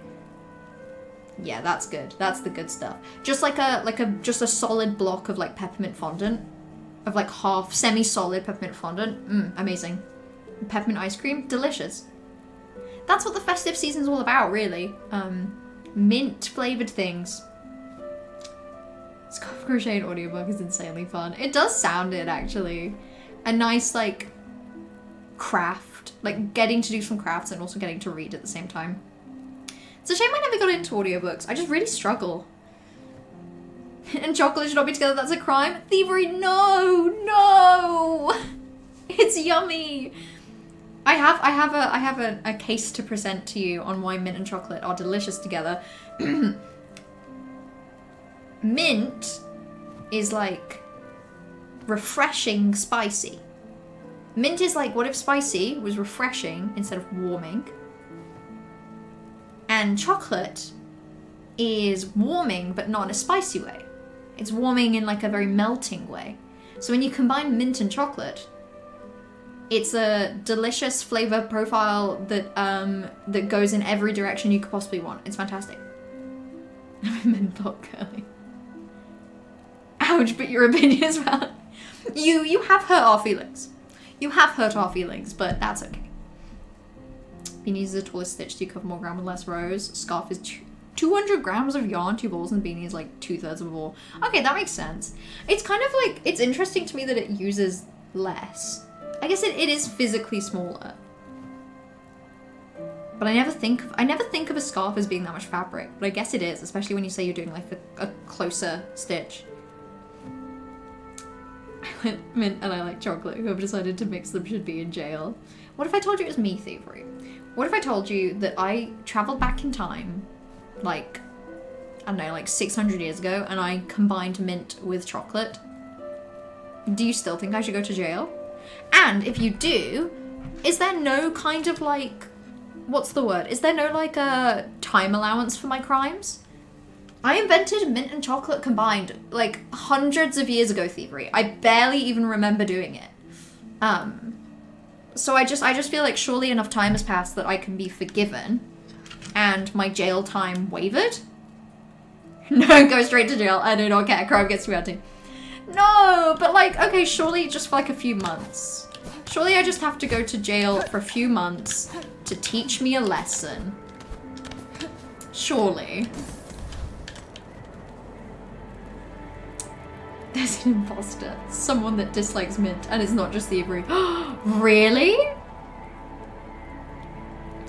I think that's wrong. I think that's messed up. Fringe on the scarf is so tedious because each end has 50 individual strands tied on the hook, so each side has 100 strands. She fold them in half. That does sound tedious. Jesus Christ. So you have to tie them on individually? Does that mean you tied on 100 individual strands? I mean, it looks lovely, but yeah, what a hassle. Judge is saying 2 to 8 years? Oh, so 2 if good behavior, 8 if bad behavior. Does bad behavior include requesting mint chocolate chip ice cream from jail? Because I don't think I'll be able to help myself. I'm big enjoyer of strange food combinations. What's the strangest? I've never been a big fan. You know how people like dip like a McDonald's fry in a milkshake? I've never been a big fan of that. I don't really get that. Why is this a physics object? Is it just for my fun and amusement? I just don't get it. Mint flavor is an insult to real mint. Tastes nothing like it. I kind of get you. I do feel like whenever I cook with real mint, it's like, okay, this is particularly delightful.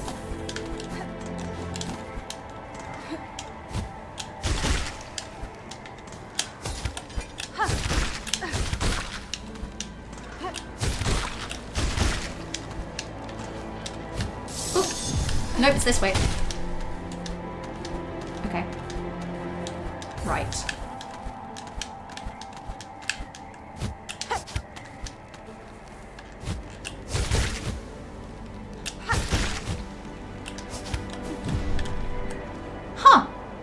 Break really helped. I'm not saying I doubted. I'm not a doubter, okay? No doubt here. However, I didn't really expect that break to like be followed up by immediately just beelining straight to the top. So that was nice. I'm taking another break. And I did curate, I added it. It's Melima 5 Ridiculous. And I think it looks really lovely in Twitch, by the way. Thank you so much for making that, because it's a necessary emotion, right? Like, it's a missing emotion from my lineup of emotes.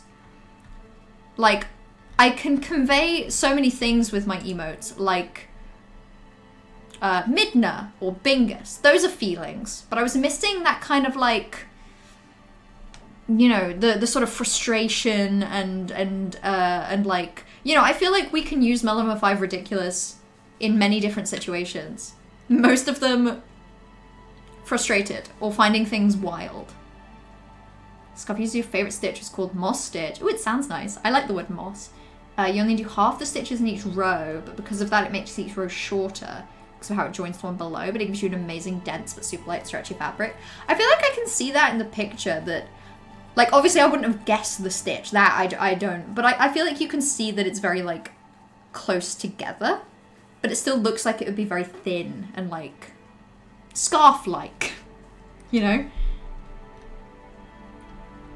That's so fun, Trash. I feel like you've gotten...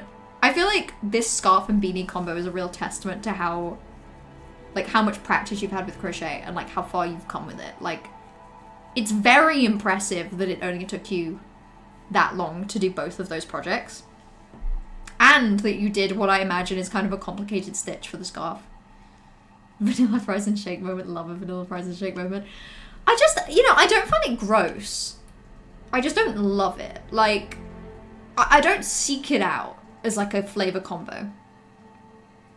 I'm trying to think of flavor combos I like that are weird, but all I can think of are flavor combos that are delicious. Like, this is very obviously delicious, okay?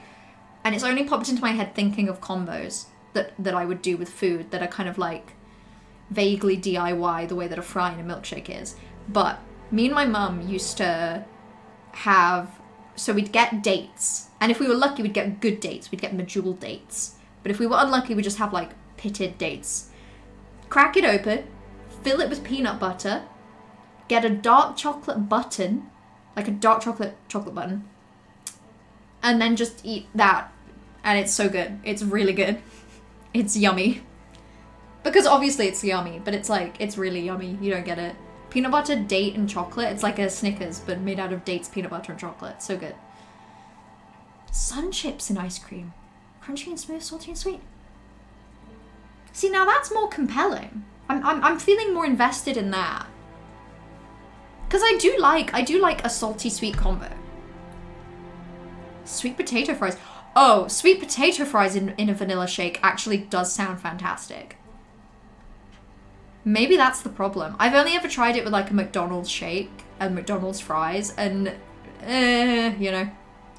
Chocolate with caviar, which while being mildly disturbing didn't taste as bad as it might seem. At first glance and second glance at that. I've never had caviar.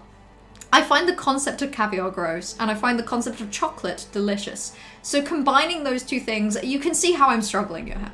You can see how it's creating a bit of a barrier in my mind that I'm really struggling to get past.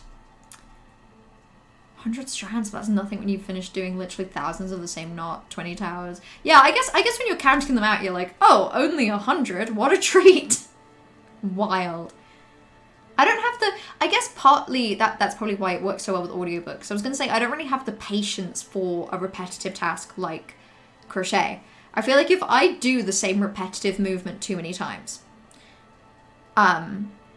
if I do it one too many times and I cross into the like uncomfortable threshold, the act of doing the repetitive movement makes me feel like my body is like expanding through my skin from the inside. It makes me feel like I'm like, I don't know if it's just that I'm tensing up, but like if I have to do a repetitive task one too many times and then I have to keep doing it, it's like I feel like my insides are suffocating my outsides.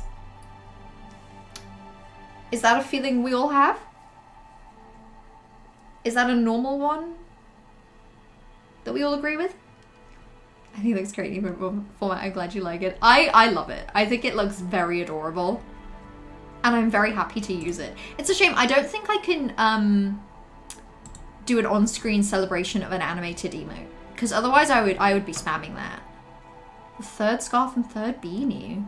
Scarf stitch is actually so easy once you have your first row established. You literally never have to think. Oh, it becomes real, like, you lock in and you enter flow state. That part's fun. I just don't know what it is. I feel like maybe it's the... are you ever in the flow state with a scarf that you're doing the same thing over and over again, and then it's like something happens and you become conscious of what you're doing, and then once that happens, you either lose track of it a bit and you have to kind of like manually restart it, or you can still keep doing it repetitively, but suddenly you're aware. Yogurt, mint, garlic's perfect non in context. Yeah, agreed. Agreed. Next question. Delicious. Yogurt in general. Do you know how excited I am to cook when I know that what I'm eating is going to be paired with Greek yogurt? Like, I can't think of a specific example, but I had something... Oh my god, recently I made like a vegetable chickpea halloumi bake. And I didn't use a recipe. I kind of just winged it. But it was basically like... The first step was basically just... It was just a bunch of vegetables sauteed. And then adding spices, adding chickpeas, adding tomato sauce, like basically passata, giving that a cook till most of the liquid was boiled off, and then pouring it into like a baking tray, covering it with like sliced halloumi, drizzling honey over the halloumi, sprinkling some thyme over the honey, and then putting that in the oven until the halloumi crisped up, and it was so good. And I paired it with rice. No, I think with like naan bread and... No, I paired it with rice and Greek yogurt, and it was really yummy. It was really good. Kiri had caviar by mistake once because you didn't read the small menu and you hated it. The texture and the concept of it disgusted you. I don't even think I would try caviar if it was presented to me as an option. I don't think I could do it. Weird little balls of salt water. It doesn't sound too bad when you put it like that, but equally, I don't love things that are too salty. Like, I don't like miso soup, and I'm mad at myself for that. I wish I liked miso soup, but I don't. That's why you have the audiobook. I guess that the audiobook, like, rewires your brain to prevent you from entering the, like, anti-flow state.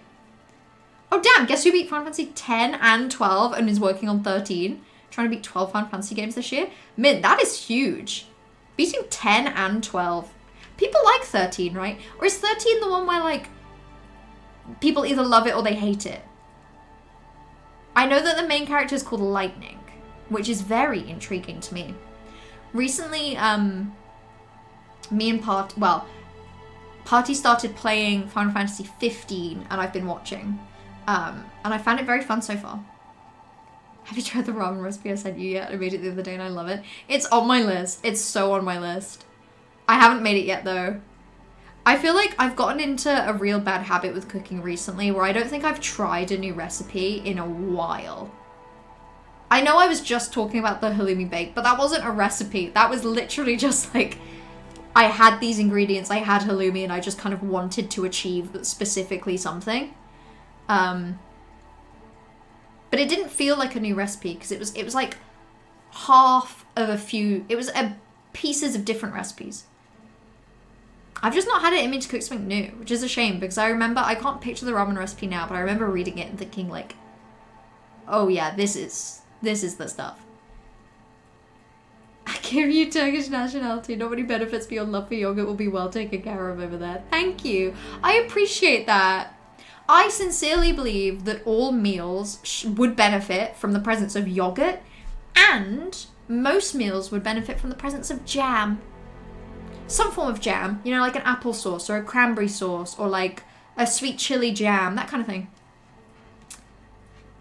I looked it so hard making my wife's birthday dinner. Oh, what did you cook? Oh yeah, it's because of birthday. Johan, we're not allowed to say the word birthday.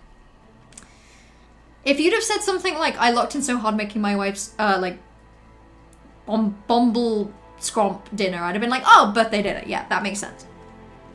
The word birthday doesn't register to me. You're lucky I like... See, I actually think it's so rare that a message that gets auto-modded for the word birthday then actually gets let through. Normally we just ignore it to pretend it didn't happen. I know, I'm so sorry I'm a miso soup hater. I hate myself for it. If I could choose, if I had to get rid of a thing I like to replace it with miso soup, like if I had to stop liking pears to like miso soup, I would. No one I know likes pears. Everyone I know likes miso soup, and I feel like I'm missing out. Happy annual room breach celebration. Oh god. Oh god, I don't want to think about it like that. There's something very... Here's the word breach. Happy Beddington Day. Thank you. Hey, you're only like a month off and a bit. Oh, I should go down to the hell room. I'm scared of the hell room trash. I'm so scared. No, I'm brave. I can do this. Come on. I'm mainly scared about getting my cocoon back, to be completely honest.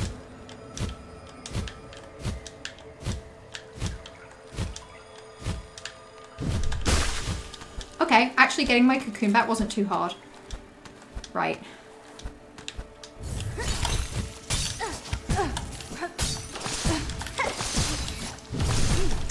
Shitting hell. That went really badly immediately. Okay. Oh my god! Actual, like, what the fuck? Why is this room so difficult for me? Trash, do you have any tips aside from just like, God, keep trying? Like, is this another room where I should be really trying to avoid using cape? Like, do I just need to jump, claw line, and just, like, pray? You did this first try, otherwise you would have quit the game. That's valid. Okay. Shit. Avoid clay, just claw line and send it. Okay. Oh my god! It's literally just that the point where it's propelling me is just shy of where clawline wants me to end up. How did you do that first try? That is wild. Especially when you say you really found the rest of it unpleasant. I think you should be more impressed with yourself for doing that room first try. Because it's like crazy. Cape at the very peak of jump. I might have to do that.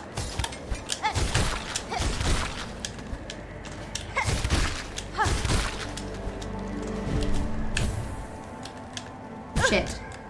Oh, it's over. It's so over. Right, time to go back to the bench. I honestly don't know. Hey, I'm very impressed. That one room at the end is really throwing me. Because I think as well, it's like, it doesn't really give you many ways to recover, like, once you struggle.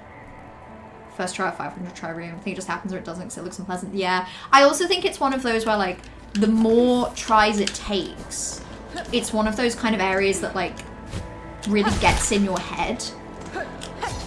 Like, now that I'm struggling with it, I'm, like, unable to wrap my head around why I'm struggling with it, which is causing me to struggle more. I think you're right. I think when I next go up there, I think I'm gonna do my very best to just kind of, like, when I get to the top bit before that room, I think I'm gonna try and just go straight into that room and not really give myself time to think about it.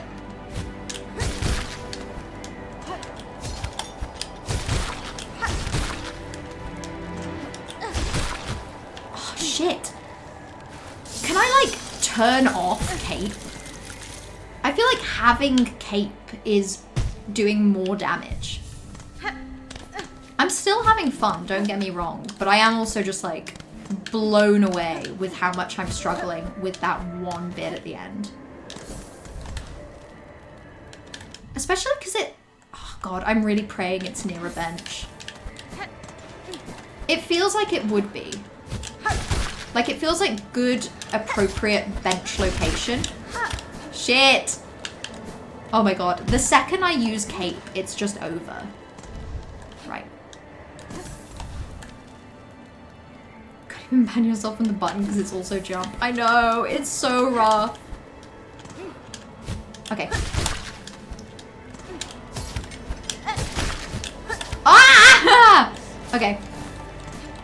Stupid cape. There's another bench soon after that room. Ugh. I'm not loving the use of the word soon and not immediately. But you know.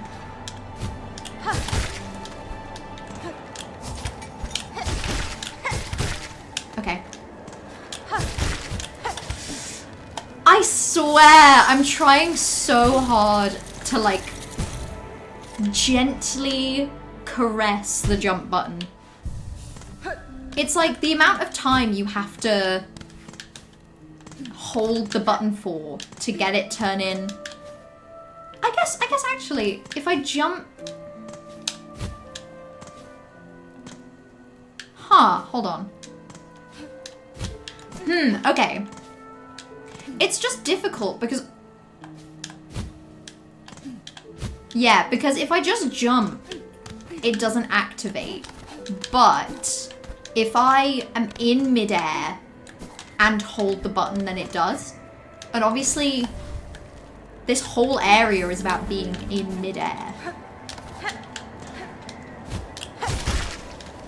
And also about being cold, you know. This area is about a lot of things.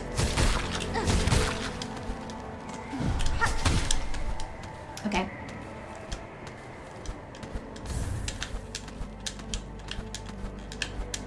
Ah! Oh my god, I forgot that it puts me straight back there. That's actually crazy. That's... Oh my god, I broke the thing! Oh, okay. Oh no, oh god. Hold on. Straight up, I'm gonna go straight back down and heal because that's so fucked. And I wish I could remember exactly how many rosaries I have. I'm really also hoping that I haven't destroyed that lamp forever. Okay, this is the run. This is the run.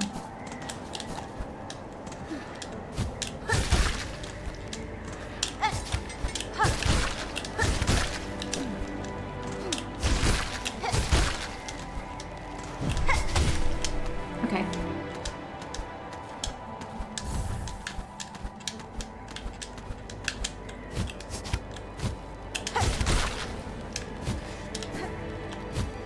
Okay, so it wasn't the run, and now I'm having to go straight back down. Oh my goodness, I need to hurry up. That was going really wrong. The rooms after that one aren't nearly as hard. That is wild. I feel like, you know what this reminds me of? This reminds me of White Palace, the optional platforming. It reminds me how if you actually get to the end of that room, oh, there's like an enemy encounter. And I did that enemy encounter first try, only just. And it reminds me of that in the sense that, like, I think if I hadn't been able to do that first try, and that had taken me multiple attempts, I don't think I'd have ever got it.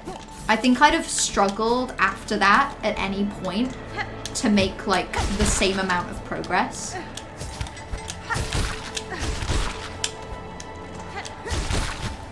Shit!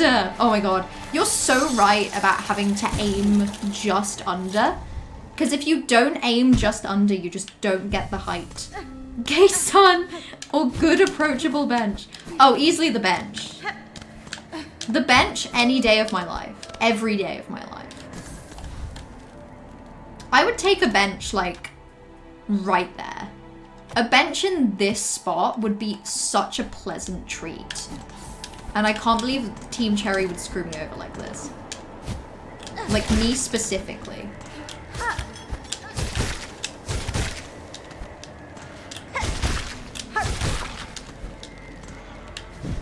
Okay.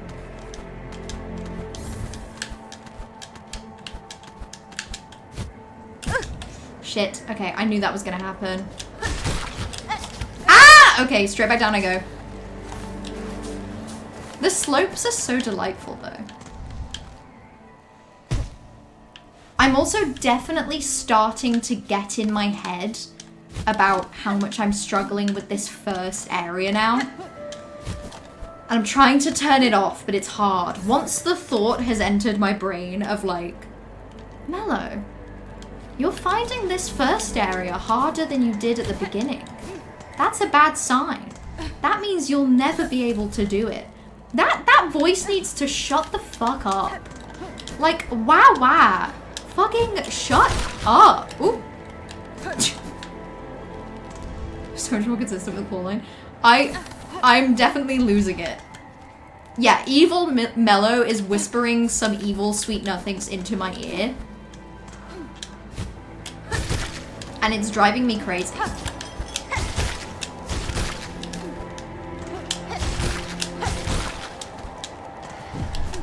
Okay.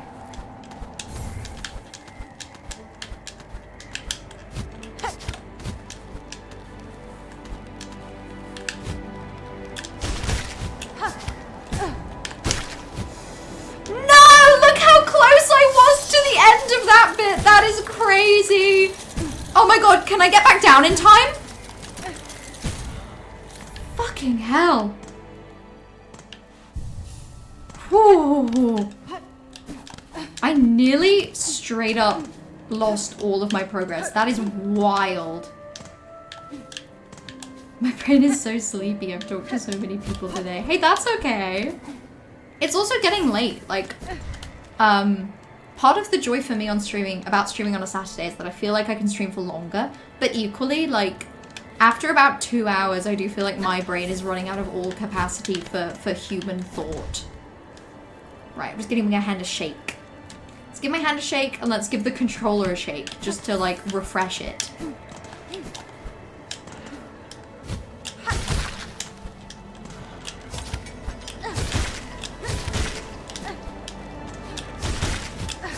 Shit! Oh my god, it's that one. It drives me crazy how easy it is to accidentally, like, cape instead of claw line. Also, the fact that this game could make me very briefly despise cape is wild. I loved cape when I first got cape. And right now, I kind of wish I had somehow not obtained cape. Because it's just throwing me off so badly. You were up till 3 AM crocheting and work was super busy. Oh, that's so... I bet you barely got any sleep then. That sucks. Well, hey, you're operating way better on that little sleep than most people. The second I'm down one mask, I'm coming back here. I'm not doing that with less than full. The drop into this room is like...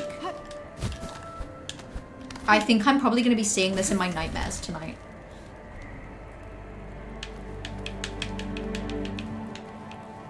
Also, did Q say that's kind of controversial in response to gay sod or good approachable bench and me choosing bench? I'm sorry, I'm not going to change my opinions. I would have I just love benches so much. Okay. Maybe I just need to take a break again, because after I took that break, I came back and immediately did this. And you can see it happening, right? Like, the longer I do it, the more I struggle with like, the point where I struggle moves earlier in the room. Like, the fact that this first one is becoming a hassle is crazy. Ah! I could scream. Every time I miss that last one. Your brain is rejecting the mountain. Yeah, maybe I get it. Maybe I hate mountains too. Maybe I love hills. This is what I get for being, like, secretly smug in my head that I got this far. I just feel... I was making such good progress. And now I'm dwelling on it. Like, oh my god, I pressed the wrong button. That is evil. A hill would never do this to you. If this was a hill, it would have ended right here. We'd be done. Hill Fae would have been fantastic. And doesn't Hill Fae sound so pretty? Norway phobia on stream, I thought better of you. For hating mountains?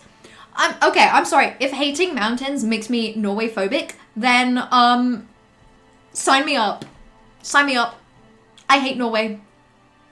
Norway? More like Norway. Am I gonna be going there?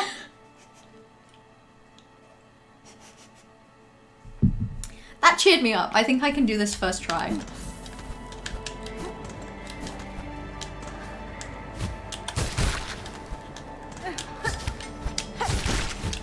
Nope. Second try though. Second try. Okay.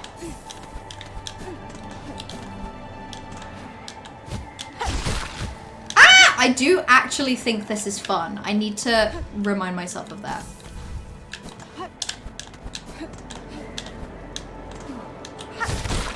Oh my god. Next time, I'm gonna give this one more try. And then next time I fail, I'm gonna tell you a story that this is reminding me of. Come. Shit, I never should have said anything about Norway. Ah! Okay. So this reminds me, when I was learning to drive, and I was learning to drive specifically where I live now, I had one driving lesson. Like, this was, I must have been a good 2 months into learning at this point. So I'd been on the road for some time now. And I had this one lesson where I tried to go from second to third gear like 3 or 4 times. And every time I did it, I went from second to first gear. And I hadn't done that, like, at all before that point. And it kept happening. And every time it happened, I would freeze up and I'd be like, shit, what's happened? What's happened? And the answer is I'd gone into first gear. And, like, after it happened a couple times, I was like, it was like the freezing up was also throwing me off. Because I was like, why am I freezing up? I know what I've done. Just reset, go into third gear. But I found it really tough because my driving instructor wasn't very good.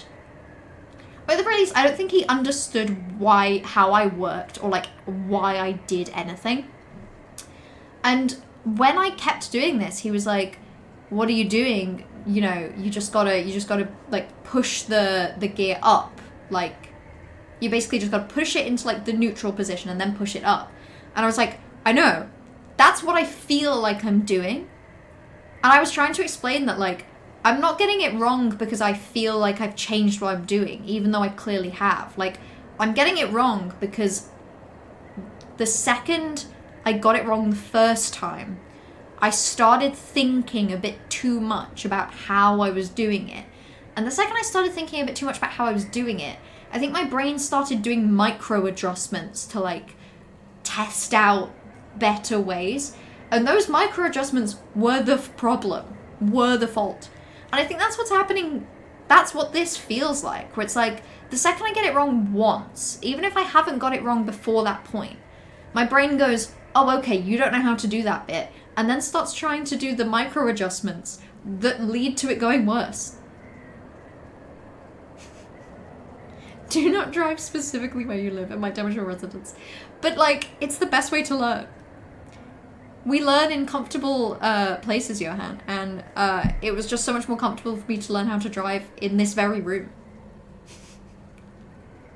I had to keep reminding myself of lore. This is the challenge from the Weavers of the Past. It's meant to be a bit of pain and suffering. They said death is as likely as success. That's okay.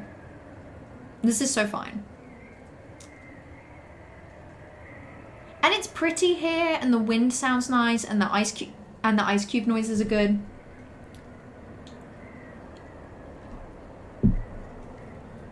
And I do, like, I am enjoying this. I literally just think it's like, if I enjoy it, but then I run into a little bit of a problem, I find it really hard to like recapture the purest form of the joy. And then I get annoyed at myself for not feeling the purest form of the joy. And I shouldn't be. It's okay that this area went from being something I was actually doing pretty good at to like having a bit of a panic moment. That's okay. It's okay to like enjoy something with a little bit of hate thrown in there. It's important.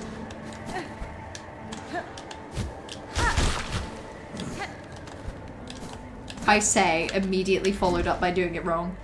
Yeah, breaks are good. Breaks let my brain reset. They let my, weirdly, like, they let my hands reset. Which sounds like a weird thing, but I really do think I need that. Saying that, I'm now getting this one wrong. Stop trying to micro-adjust. Ah! What's happening? What am I doing differently? I wish I could, like, go into my brain and figure out what the hell is happening here.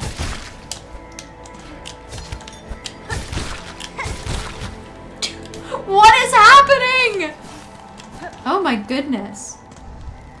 Letting your hands reset as the realist, yeah. I think that's why so often with this game, you might throw yourself at a wall quite a few times and then take a break of even like a few days and then come back to it and do it first try. Okay, I'm straight up gonna put the controller down. I'm gonna look away. I'm gonna look out the window. And I think we should all do the same. Look out the window, let's look at something like... Actually, I don't know if you can hear me when I face that way. We're gonna look out the window, we're gonna look at something that's far away, and it's gonna refresh all of our eyes. This is helping me.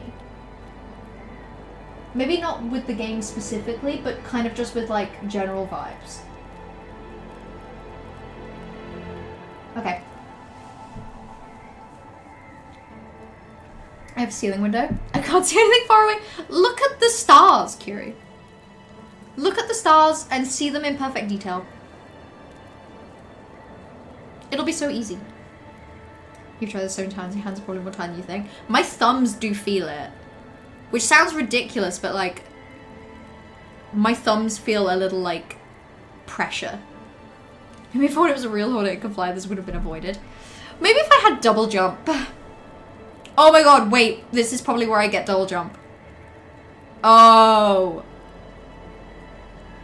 Fuck. Okay, okay.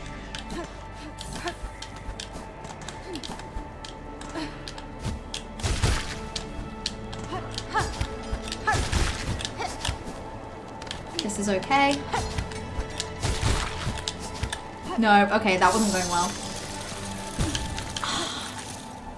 It sucks getting in my head about this. I used to have a ceiling window. Back at like, the room that I was in, not when I first started streaming. When I first started streaming, I was in, like student accommodation. So I had a very bland, normal window on my wall. But then when I moved back home, because of the pandemic,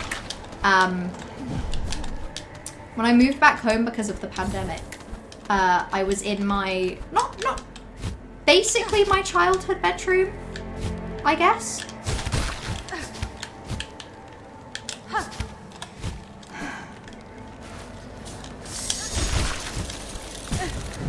Okay. Okay. I'm going to tell the story and it's going to help me lock in. I was basically in my childhood bedroom, and that's the one that had a window basically just under my desk, which is where I streamed from.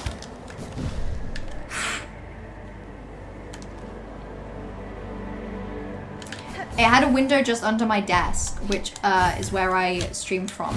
So I'd be able to like look up and look out the window, which was lovely.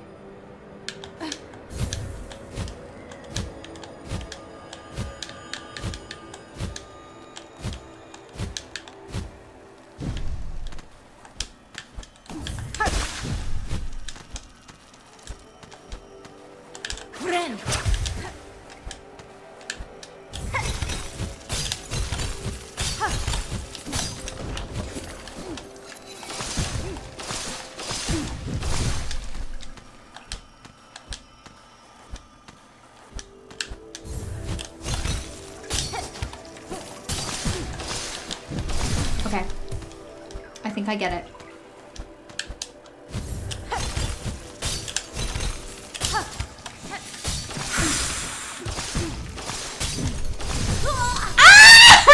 Okay. I was doing so well. Why is this room so hard? And shit, I do have Plasmium File. Oh my god. I could have used that. That would have really helped me.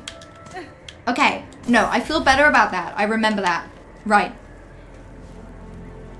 Unfortunately, I'm in a 1 meter by 1 meter closed off room. That's rough. Can you look at the wall and pretend it's a window? I know it's not the same, but you know, if it's all you're gonna get, you might as well enjoy it. That wall jump is so hell. I think it's because I felt such momentary bliss that I was on that wall that I forgot to appreciate that it's like, it's one of the ones that, like immediately disappears. And then the second I did appreciate it, I was like so confused.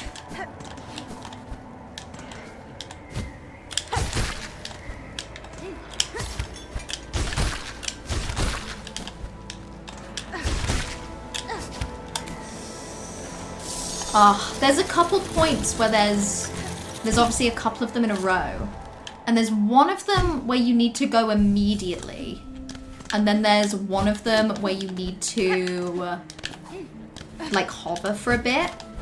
And I get them very mixed up. There are curtains in front of my window, but I looked the other side of my room. Thank you. I appreciate you all for getting into the spirit of looking out the window. Even if fewer of you actually did it than I expected. And by actually, I mean like fewer of you were actually capable of looking directly out of the window at an object.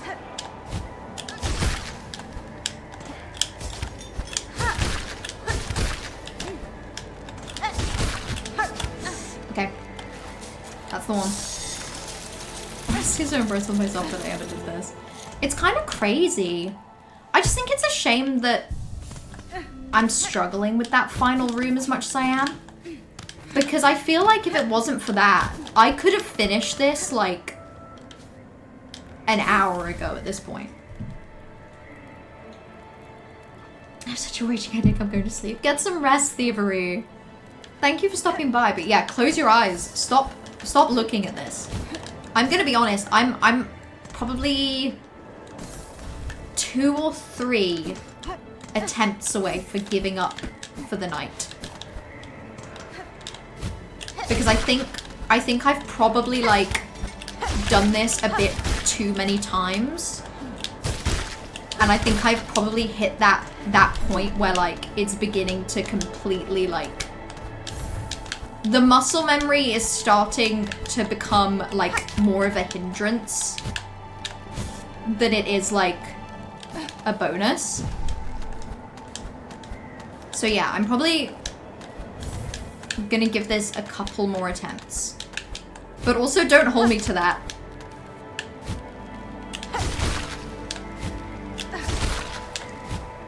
This might be my last attempt. I make no promises.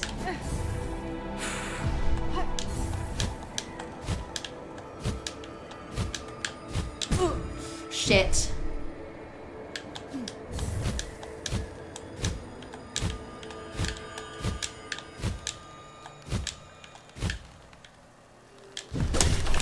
Oh my god.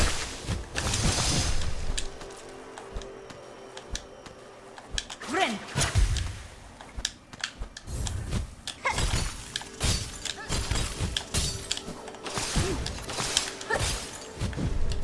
Okay.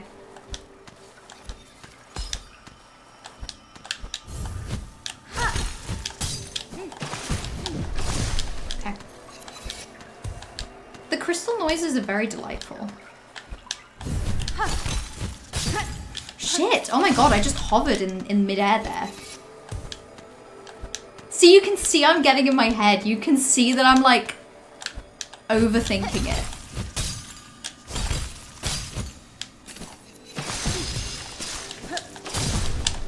Okay. Last try.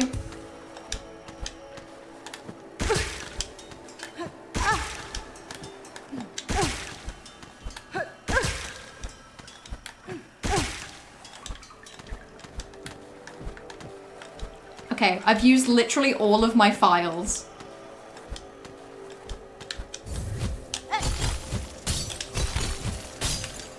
Okay.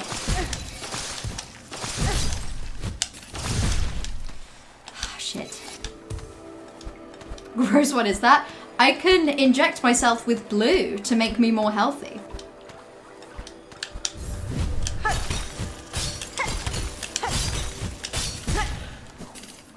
Oh my god! Ah! Oh my god, I got so close. Yeah, I'm cloaking early. I see that. Because it's... So there's 3 in a row. The first one you just want to go straight over. The second one you want to cloak. And the third one you just want to jump and like immediately use it.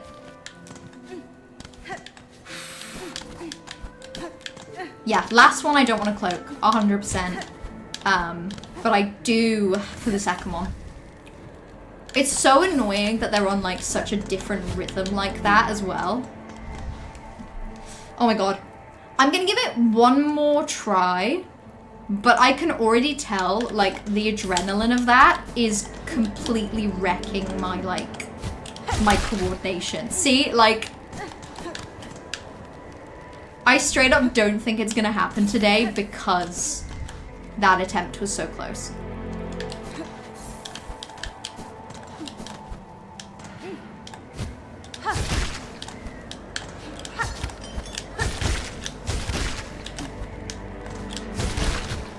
Yeah, see? Oh my god. Crazy. Maybe one more try. One more try. I want something that feels like a good try to get to at least the halfway point. Oh my god. I can't even like... I'm struggling to even get out of this room. This is crazy. Also, hello, Forok. Sorry, I did see you in the chat. I just... Like... This area is crazy, Forok. This area is driving me wild. And thank you. I like my glasses too. They're fairly new. I've had round glasses for a while, but I had a different pair. Yeah, no, straight up. It's not gonna happen. Yeah, I had a different pair until recently. I used a lot of my file there. I was very determined to get that to work. I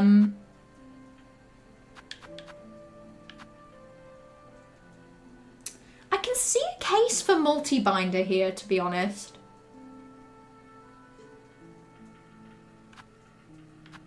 Maybe not, though.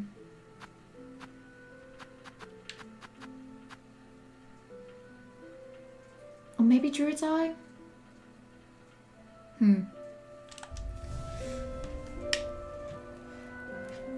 So close. I know. Oh my god, that one was so close. It's like I got to the wall and I don't think I dashed into it, and I totally should have. You know what terrifies me? Is that like, that's only the bottom of that room. Like, I've got to go off that wall, and then I think I need to use... I think I need to use it again. Because if you look on the map, I think the area that I'm doing is basically like this bottom bit. And then I think I need to do something that then gets me up into there, which is just crazy.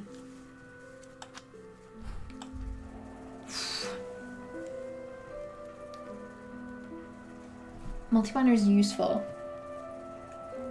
But you have to be patient with new heals and maximize the 4. That's why I think I'm not going to equip it. Because what I'm picturing is I'm picturing getting into that room that I'm really struggling with. And what I'm picturing, the ideal would be that if I get across the room but I don't quite manage it, I can get to that spot and I can heal from like 1 back to full, from like 2 back to full masks.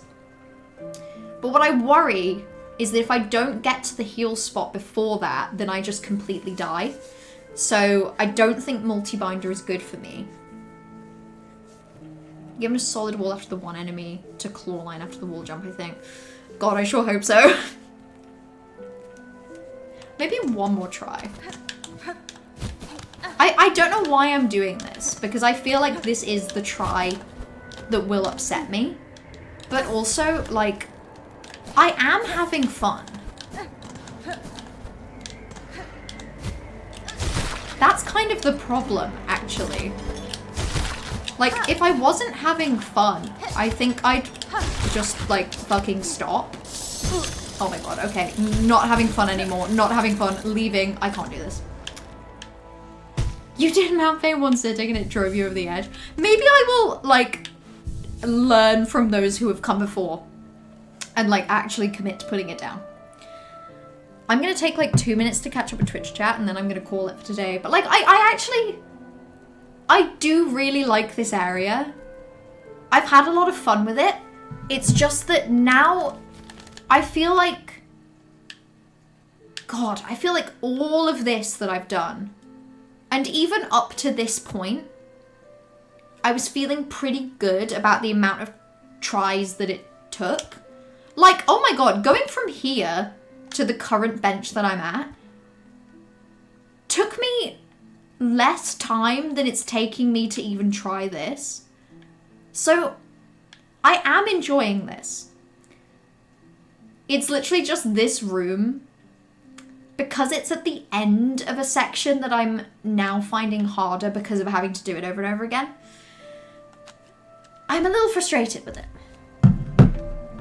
But I'm enjoying it. I'm enjoying it. The frustration is definitely just like the natural human reaction of trying and failing. Like, that's the instinctive response, right? Like, try, fail, get a little upset about it. But the underlying feeling is enjoyment. Like, I found the platforming in this area mostly fun. And it's definitely making me feel more comfortable with Clawline. Definitely a lot more comfortable. I saw you and say you wanted glasses when you were little. Your eyesight was always too good. I was actually the same. I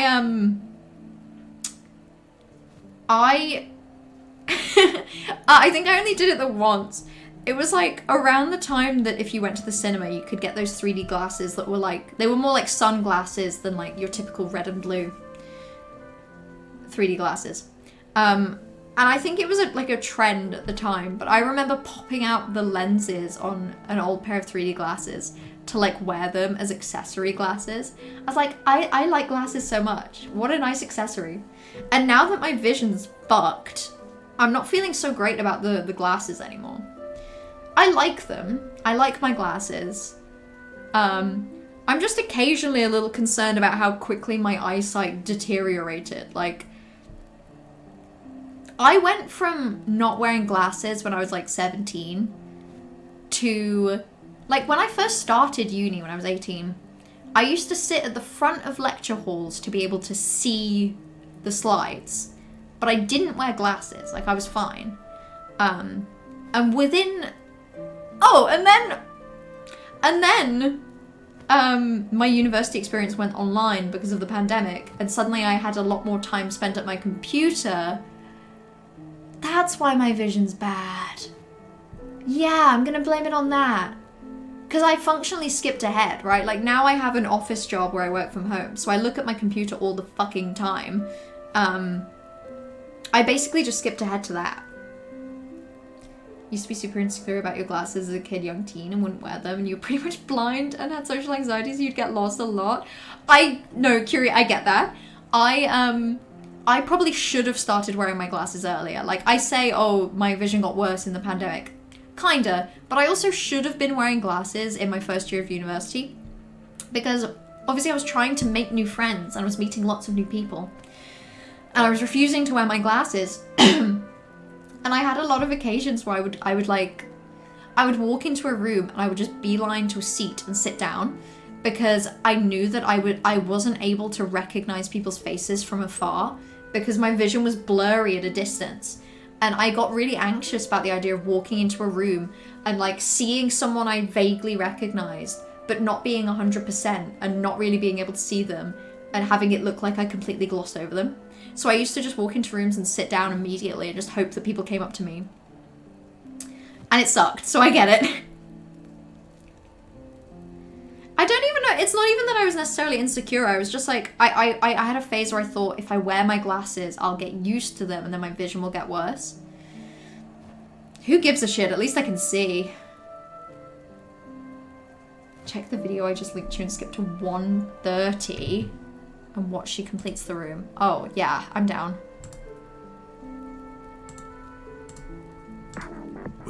Um...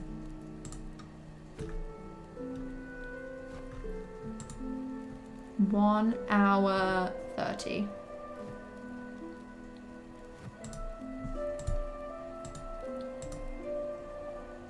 I feel like it's taking me an abnormal amount of tries to do this.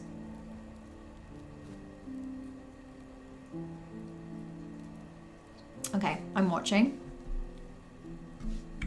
I'm watching and I'm learning.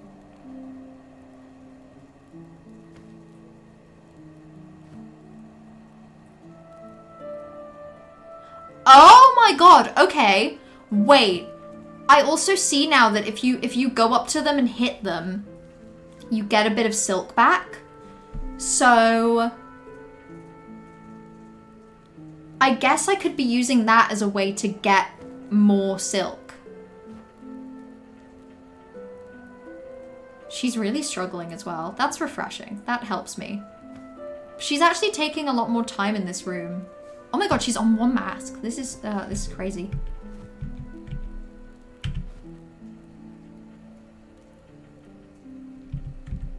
Wait, is this edited? Hold on. Because she dies that... Sorry, I ended up watching it a little just before the cut. Okay, no, this is edited. Okay. 20 minutes of the video is this room. That's fair. It's that last one. That last one is like so fucked up.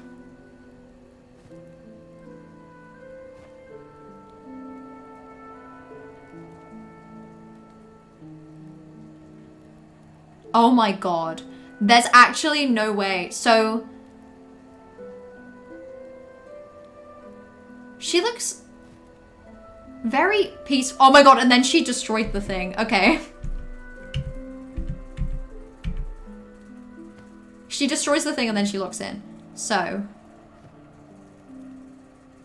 Oh my god, wait. In the attempt where she does it, she moves so fast, it's kind of scary to watch.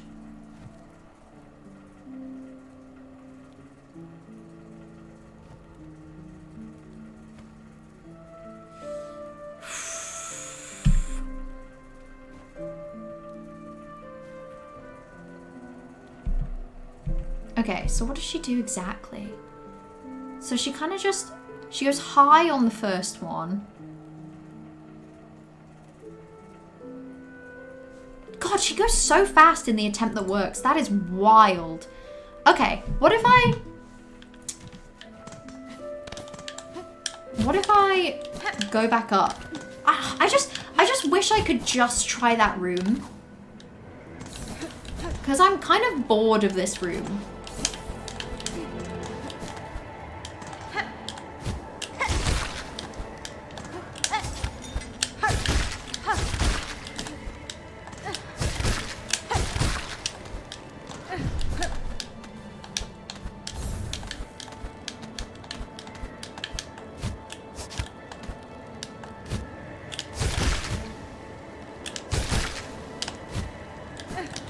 Okay. Right.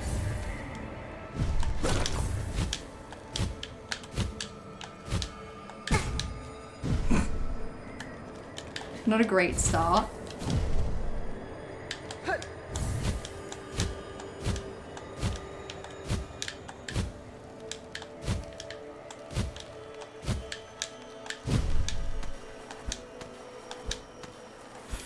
Fuck. Where is my thing?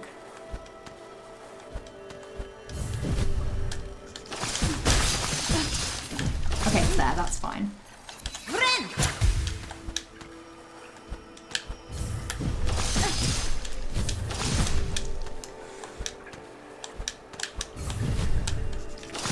I'm pressing the wrong button. Straight up, this is so cursed. This is not gonna happen.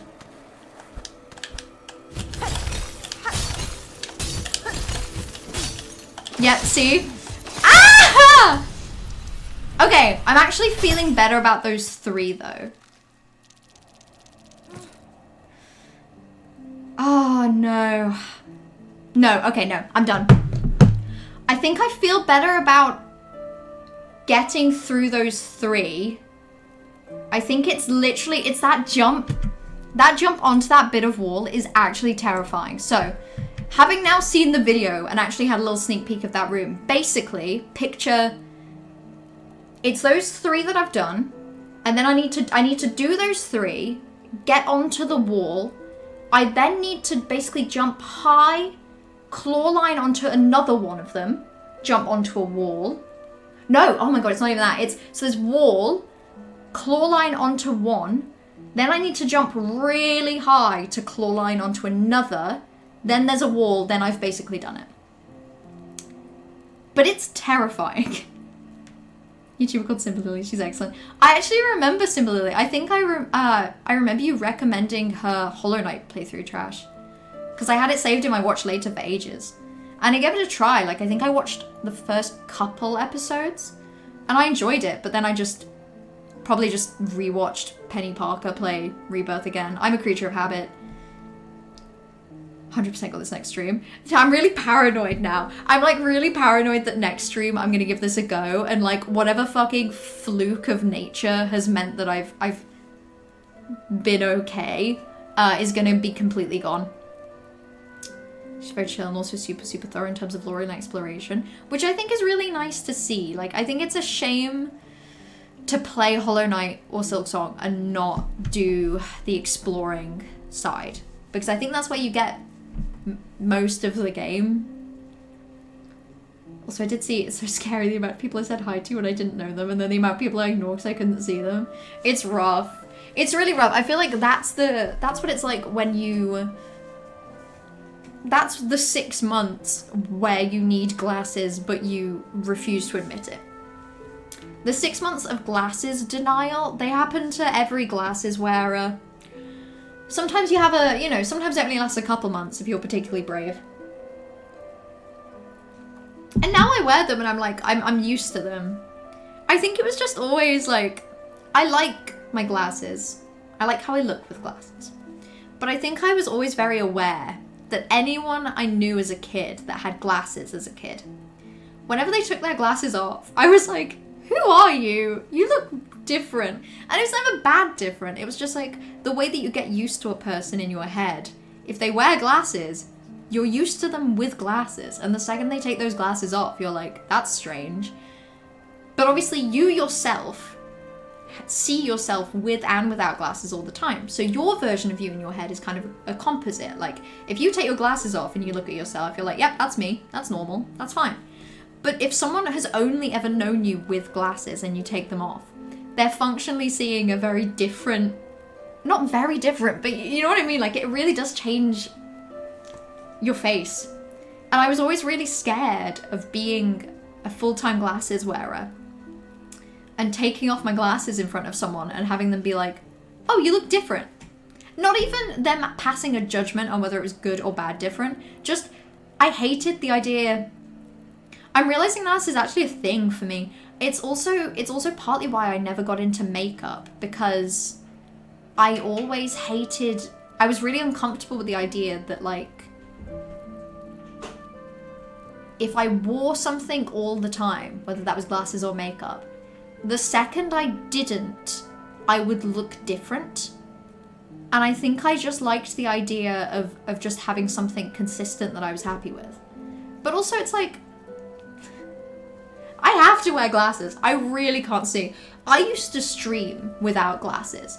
I would sit this exact different distance from my computer and I would read Twitch chat. I am telling you, I can barely read Twitch chat right now. Like, I can just about make out people's names. And if I like really widen my eyes and kind of look at it from an angle, like I can read it like this, but also that's a really...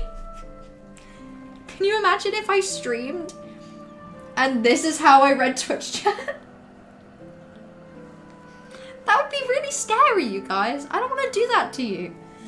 But yeah, I used to just not fucking wear my glasses and I could see how times changed.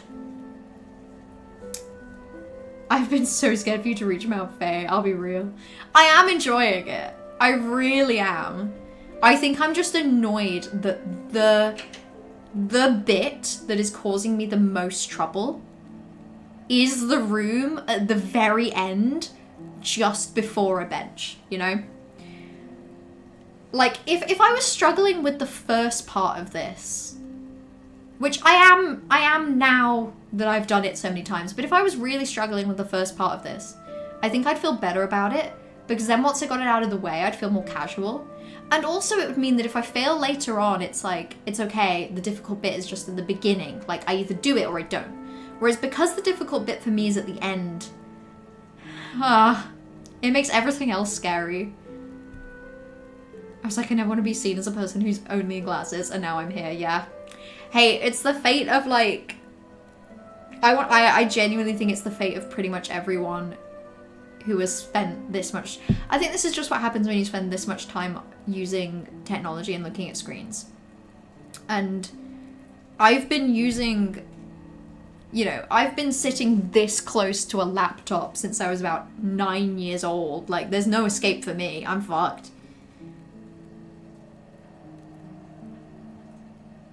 The music is nice, yeah. This is particularly nice. This track actually reminds me a lot of Hollow Knight.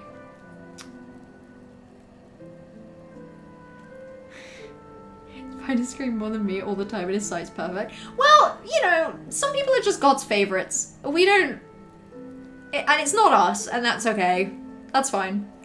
We have our own health bonuses. We just don't know what they are yet. Who knows, Curie? Maybe...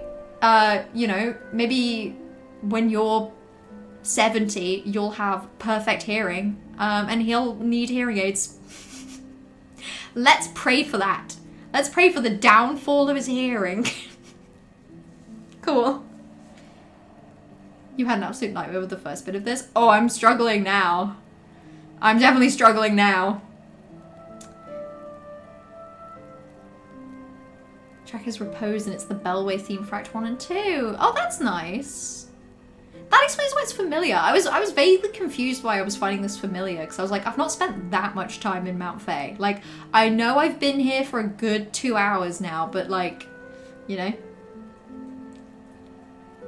This track is built off of Reflection from the Hollow Knight OST, which is the Stag Station theme. That makes so much sense. That's why it's familiar. That's why it's so many layers of familiar. I must have spent so much time at Stag Stations, and now I've spent a lot of time at Bellways. Reprieve is what the OST changes to for Act 3 Bellway. Ooh, I'm looking forward to that. It's very exciting that there's a significant musical change. Right. I'm going to end the stream now, and I'm going to come back to this next time. I should be streaming again on Monday, so I'm really hoping that, like, this 2-day break is gonna give me just enough time to, like, completely reset my hands, but also not be so long that I lose some of the muscle memory I was starting to pick up. I think Act 3 is gonna be insane for you. I pray you get no spoilers. Me too. I think it is incredible that I haven't had spoilers. I try not to think about it. I feel like if I think too hard about SILKSONG spoilers, then I'm gonna get a TikTok that just fucking immediately spoils everything. No headache Monday. God, yeah, you're telling me.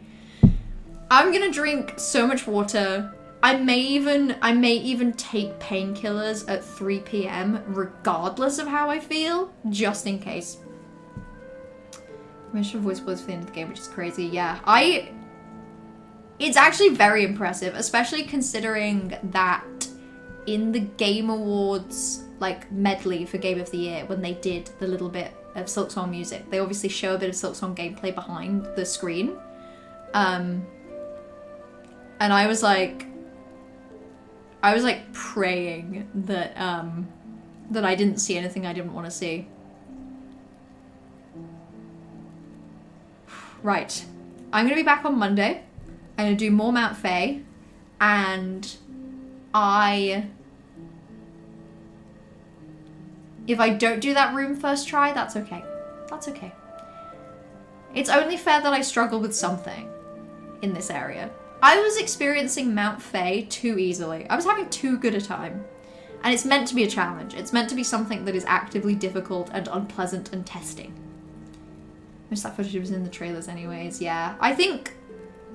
I can't remember actually what they showed for Clair Obscur, but I feel like they do try with something like this to avoid spoilers. Right. Thank you all for hanging out today on a rare Saturday stream. I hope you enjoy the rest of your weekend. I hope you enjoy Daytime Monday. And yeah, it will not be long until I am back. So until then, XOXO, go piss, girl.